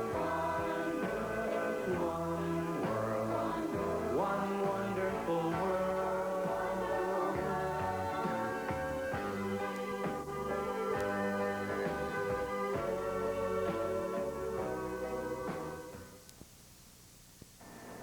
I'm Ronaldo Turnbull of the Saints. You know, I just hate to see the abuse or neglect of children. That's why there's a Boys Town of New Orleans. Boys Town has programs for troubled boys and girls right here in Louisiana. Call Boys Town of New Orleans or the Boys Town hotline at 1-800-448-3000. That's it. We've had a come-from-behind victory, a good game from both teams. The final score, Riverdale 125, Archbishop Blenk 85. Lauren, you played a good game. We have two kinds of enjoyment here. There's the enjoyment of winning. We hope you've gotten some enjoyment from the competition as well. We've enjoyed having you with us, and good luck to all of you in your future. It's been a pleasure to have you here. Congratulations to the Riverdale team. You guys did a good job. You enjoyed it so far, John? Huh? Good. I'll bet you have. Anything, you don't have to share secrets with us, but have you thought of anything that you might do differently in practice from this experience? Just practice harder. Keep practicing hard. That's the best way to do it. Do you use a mechanical system to simulate the buttons when you practice? Yeah, I think a lot of people do. Well, congratulations to you. See you in the second round. We have two more games coming up today. Andrew Jackson versus Brother Martin, and then Cabrini versus Grace King, as we move toward the nearing the end now of the first round of our 25th anniversary season. So stick around for two more games on Varsity Star Quiz Bowl. Be back in a minute.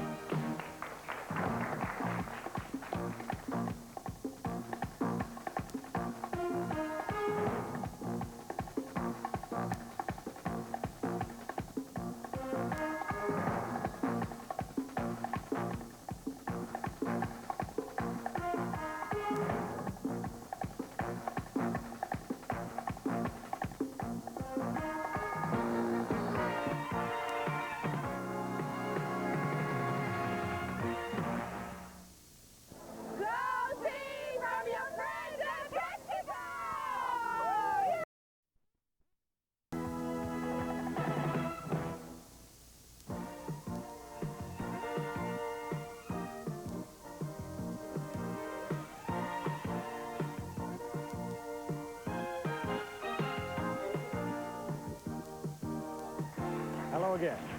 I'm Dan Milham, welcoming you yet again to another two-game presentation, still in the first round of this season's Varsity Star Quiz Bowl competition.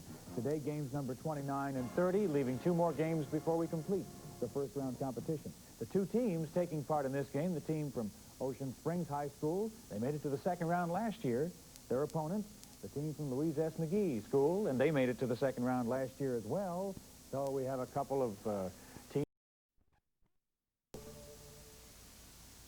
You're watching New Orleans' premier public television station, WYES-TV, Channel 12.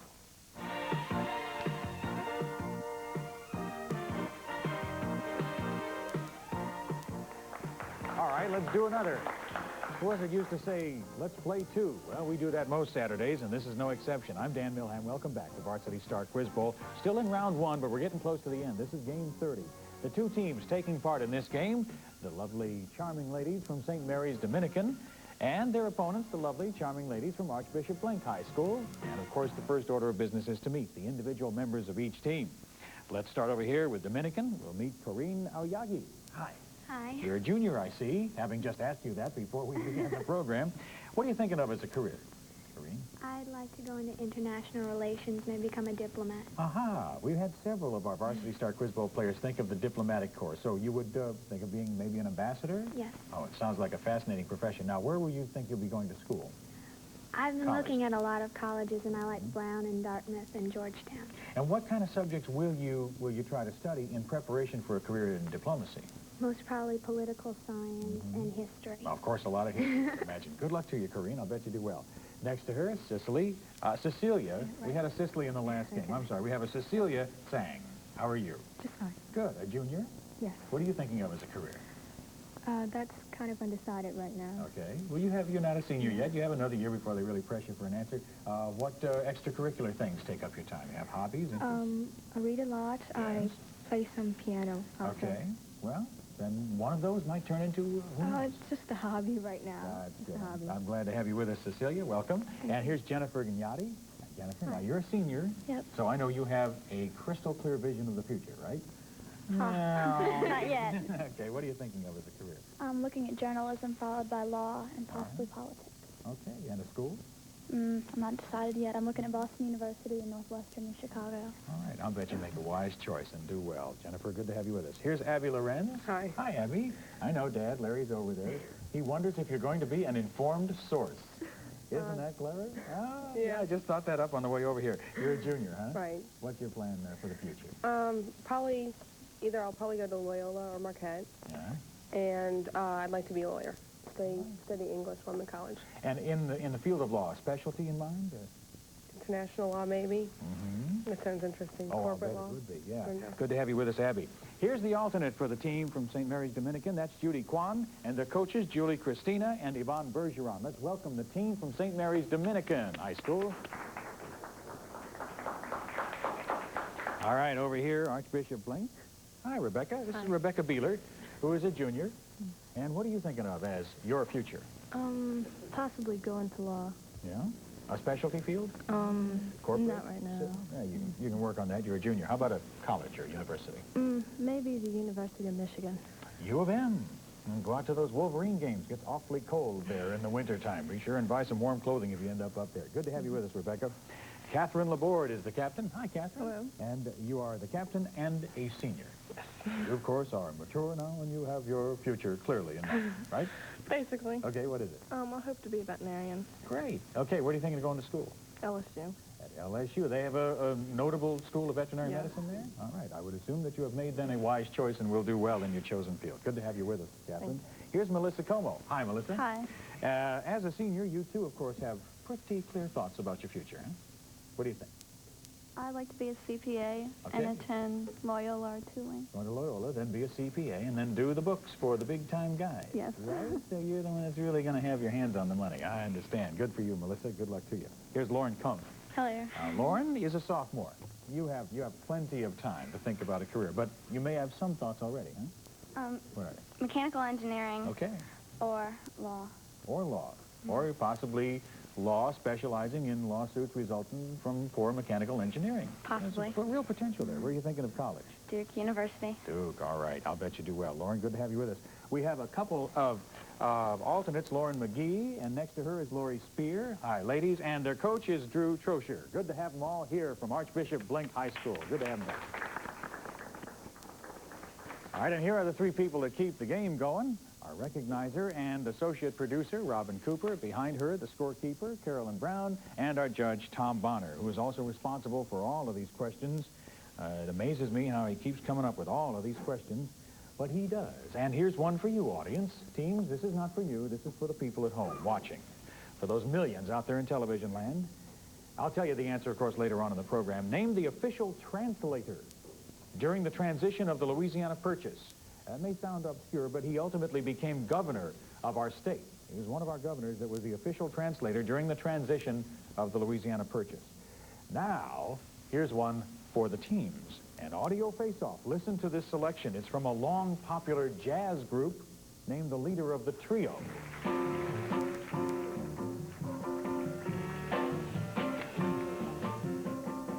Leader of this trio. 10 points. Anyone? Blank Beeler. Professor Longhair. No. Dominican gets a try. Dominican Lorenz. Keith Fountain. No, Ramsey Lewis. That was the Ramsey Lewis trio. Here's another face-off. For 10 points, in what year was the light bulb invented? Year of the light bulb. Blank Kump. 1876. No. Do you want to try Dominican?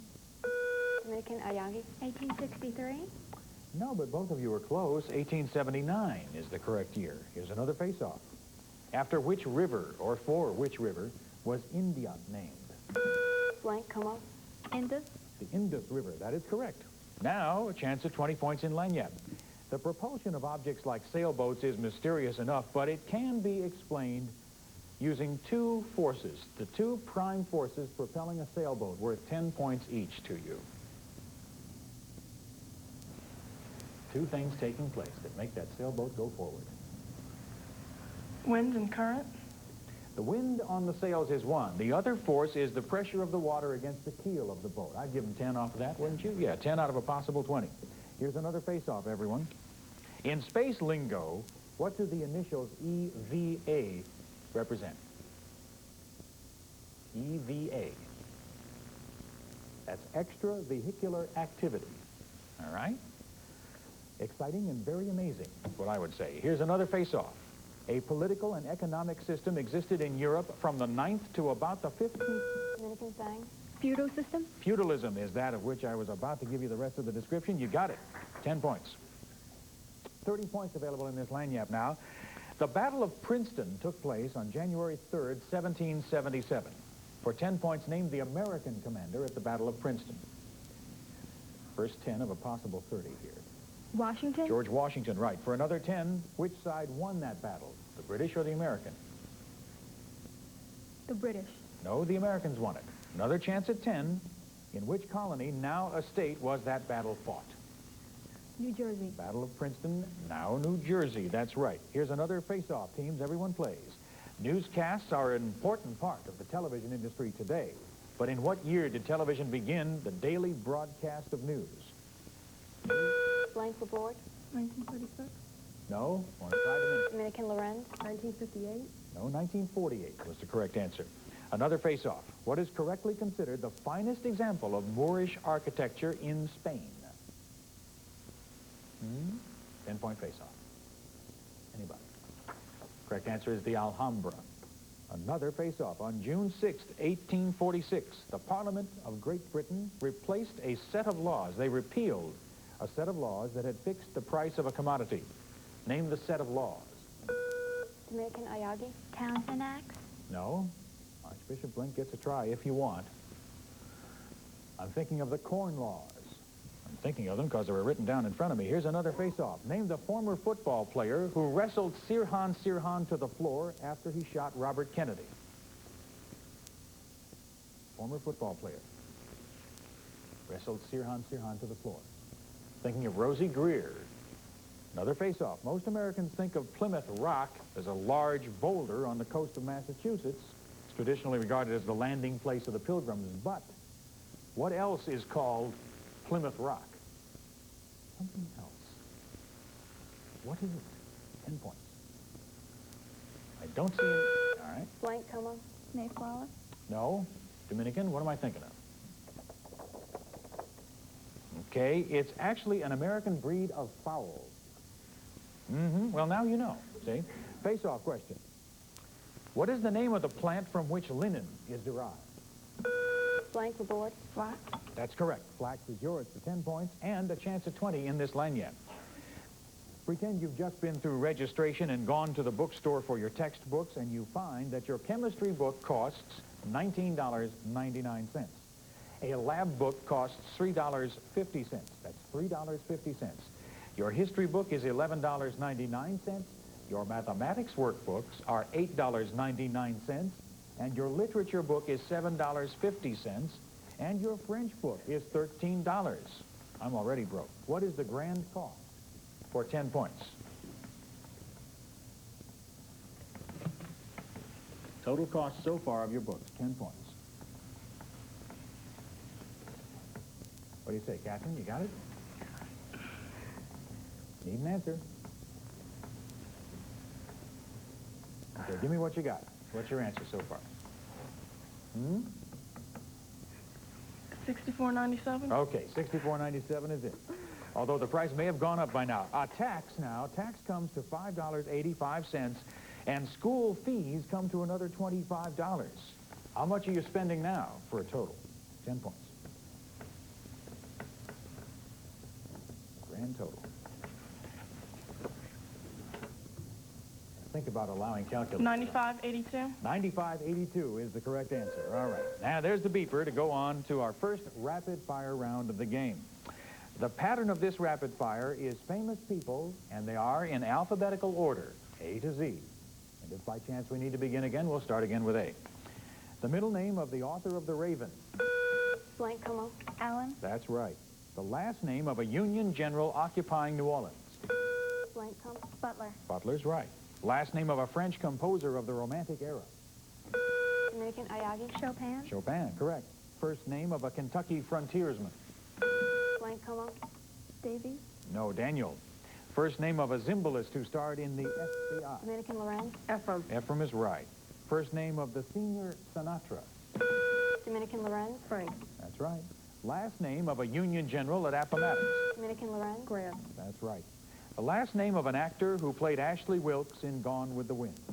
Dominican, Lorenz. Howard. That's right. Nickname of a U.S. president who was a general. Blank, Beeler. Ike. That's right. Authorized an English version of the Bible. Dominican, St. James. James is right. The last name of a reporter who became Superman. Blank, Beeler. Kent. That's right. Clark Kent. Often wondered how he did that. All right, there's the rapid fire round. Now, that's just the first, and we have many more questions to ask here. We'll give Carolyn Brown a second just to add the rapid fire scores to those already on the board. And have we a close, good game or what here? Dominican 90, Blenk 85. We'll take a break, take a deep breath, and be right back with more questions.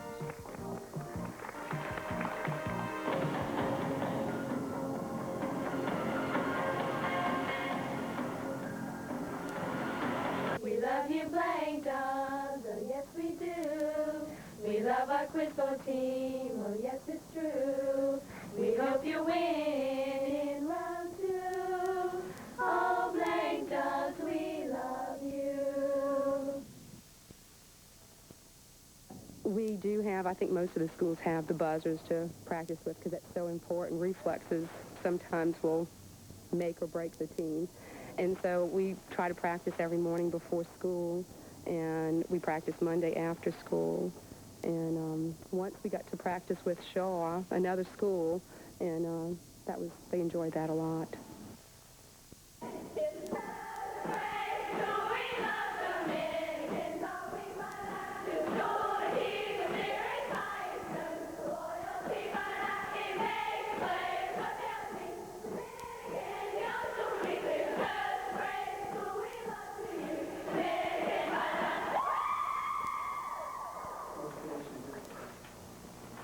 Hard to stop.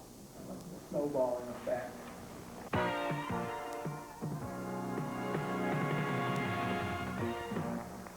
All right, Dominican 90, Blenk 85, and we'll resume the questioning in just a minute. Let me remind you of our address if you wish to write us with anything, your questions, your comments, your praise, your criticism, or information about you or any alumni of which you may be aware. We like to know where our alumni from Varsity Quiz Bowl teams are, what they're doing, still working on putting together that organization.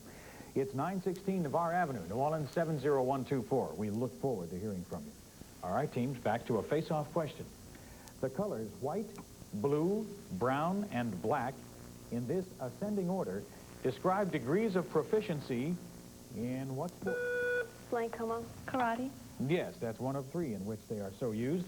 You get that 10 points and a chance at 30 in this visual lanyard.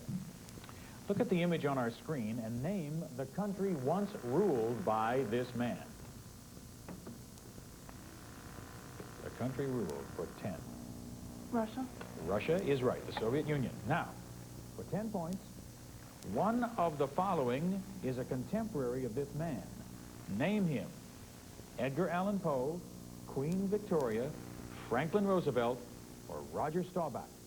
Name the contemporary of that man, Joseph Stalin.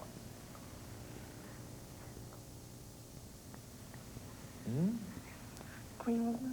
No, Franklin Roosevelt is the name for which we look. You got 10 points out of that. Here's a face-off.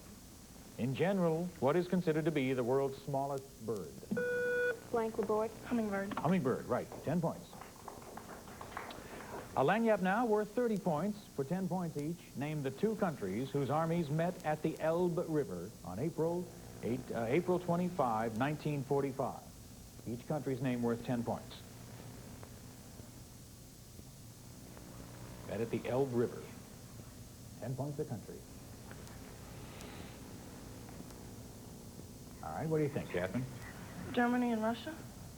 No, Russia is one, but the United States was the other. Now, for another chance at 10, name the country that was their mutual foe during that campaign. Germany. Germany is right. 20 out of a potential 30. Not bad. All right, here's a face-off, everyone. Compute the following addition problem quickly. 11 plus 12 plus 19 equals how many? Dominican saying? 42. 42. Right. 10 points for you. And your lanyard's worth a potential 20. The following abbreviation identifies two major national corporations. GM. For 10 points each, indicate the name of the auto company and the food company, whose initials are GM, each worth 10. General Motors. That's 10. General Mills. The other 10. Well done. 20 points for you. Good. All right. No, we'll hold on to that face-off and go to another, our second rapid-fire round of this game. This rapid-fire focuses on answers with the letter combination EA in each answer. Each answer will contain the letters EA. In new subdivisions, every house has central air and... Dominican saying? Heat. That's right. Another word for an accomplishment or achievement. Dominican saying? Heat. That's right. This is often imprinted or placed on official documents. Dominican Lorenz? Seal. That's right. A type of aircraft supposed to escape radar detection.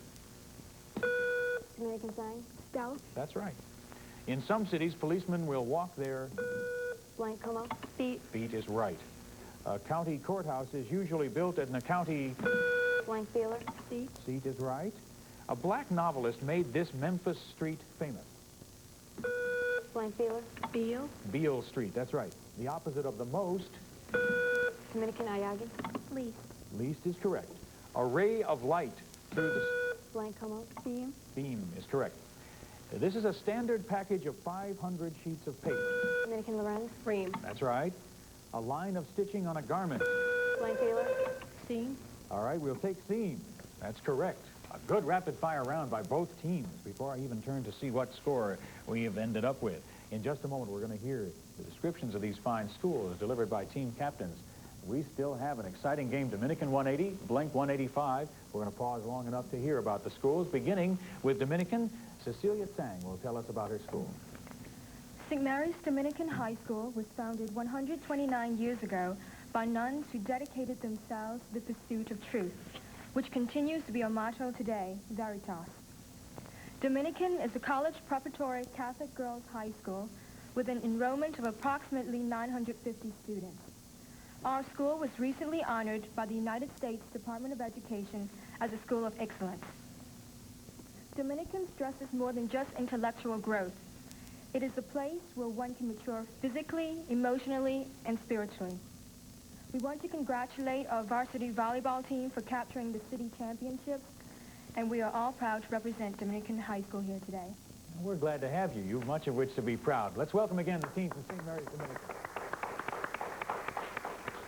Catherine Laborde is prepared to tell us all about Archbishop Blenk High School. Archbishop Blenk High School is a Catholic secondary school for girls with an academic program that is primarily college preparatory. Archbishop Blenk attempts to meet the academic needs of each individual student. Since learning is an individual process, Blenk encourages each student to develop to her maximum potential. Archbishop Blenk has been successful in fostering a passion for knowledge. A testament to this success can be found in its outstanding graduates, 95% of whom have gone on to study at a college or university. Blenk's graduates run the gamut from doctors to lawyers, CPAs to musicians. Last year's graduating class complied over $350,000 in scholarships. The school is also proud of its outstanding faculty, many of whom have been recognized by such organizations as the National Science Foundation, as well as scholarship winners who have traveled abroad to study. Blenk students are no less active, as their efforts have also been recognized in services through Key Club and other school service organizations, anti-drug campaigns, student leadership conferences, and performance of athletic teams and singing groups. Through these activities and programs, Blenk strives to adhere to its philosophy to develop the total Christian woman who is capable of assuming her academic, religious, social, and civic responsibilities. Thank you, Catherine. We're looking at some fine young women right now. Welcome again the team from Archbishop Blenk High School. And forgive me, I may have used the word academy instead of Dominican. There are a couple of St. Mary's that pass through these doors. We're happy to have the team from St. Mary's Dominican High School, just in case I mispronounced. misthought. I have typos that actually occur in my mind. Audience, this is your question. The official translator during the transition of the Louisiana Purchase, who ultimately became governor of our state, we're thinking of Pierre Terrebone, 5th governor. No, yes, I believe so, yes. You wrote it. I wrote it. It said 5th governor right there, unless he was a governor who usually had a 5th with him. Was that the problem? That was it. You mentioned here that until 1834, the most important issue was whether the governor would be Creole or American. Yes. Was he in that? Yes, very much so. And then after that, it was party politics. Party politics as we kind of now know them. Thanks, Tom. All right, teams, let's get back to this good, close game. Face-off question. What is the name given to large, diamond-shaped, and boldly colored patterns often found on socks or stockings? Dominican Lorenz. Argyle. Argyle, also a pattern of specific Scottish clan associated therewith, too. And now you have a chance at 30 points in this lanyard. These are famous last words. Identify the speaker or the author after I quote the famous last words. 10 points each. Let the tent be struck. Who said it? 10 points. Barnum. No, Robert E. Lee. A nice use of intuition. When asked whether he had made his peace with God, this person replied, "I was not aware that we'd quarreled." Who said that?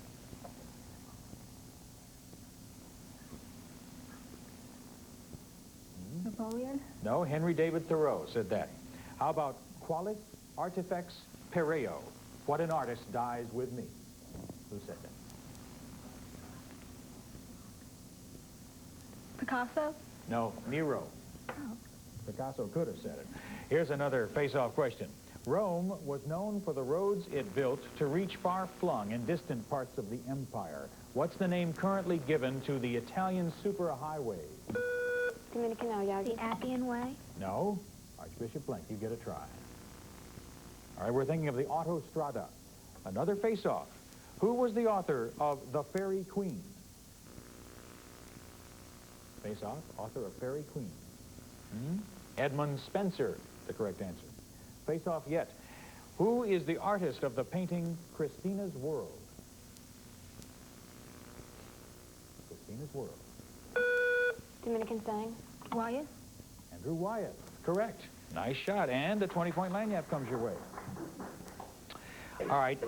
This American city had an opera company as early as 1791. For many years, New York was the only other American city to have a resident opera company. For 10 points, what city am I talking of with that first opera company? Boston. No, New Orleans. 1791. New Orleans had it. In 1957, the Dallas Civic Opera Company was formed. As the performing arts began to flourish across the South, named the first resident star of that Texas opera. For 10 points. Robert Merrill. No, Maria Callas is the name. Back to a face-off. In the early 1940s, when the British spoke of hurricanes and Spitfires, about what were they? Dominican Lorenz. Fighter planes. Aircraft fighters, to be exact. You're right. 40 points available in this lanyard. Erythrocytes, or red blood cells, are grouped into several types because of genetically determined antigens located on their surfaces. For 10 points each, name the 4 basic types identified by the presence or absence of those factors. The 4 basic types, 10 points each. Type A. Yes. Type B. Yes. Type AB and type O. You got them all. 40 points. Well done. Face-off question. Who composed the operas Rigoletto and La Traviata? Dominican Sang. Verdi. Giuseppe Verdi. That's correct. Here's a 20-point lanyard now for Dominican. Iambic pentameter is a term describing a line of poetry. For 10 points, what does iambic mean? You don't even have to try. I'll tell you, it is a foot with short and long stress. That beeper means we've come to the end of the questioning. I turn to see what the final score is, knowing we have had a very exciting game on the way to a final score of Dominican 260, Archbishop Blenk 185. We'll take a moment to verify the score and be right back.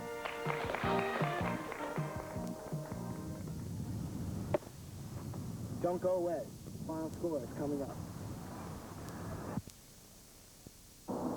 As president of Delgado Community College, I'm indeed proud and honored to extend my congratulations to all of the Varsity Star Quiz Bowl participants. We want you to know here at Delgado we have scholarships available. And we welcome you to take a look at our scholarships, our academic programs, and see what Delgado has to offer. You will find that we are a very friendly, loving, and caring institution, and we welcome you to come to Delgado. Competition is very important in the academic area as well as the athletic area. As you know, the competitive edge there in athletics is so important, and it's really good that it's spilling over to the academic area now. Our kids at East St. John High School that are involved in the Quiz Bowl take a very strong urge in what they're doing, and they make it very competitive for themselves. If they beat rivalry schools in the local river parishes, it edges them and boosts their school spirit and helps them out academically also.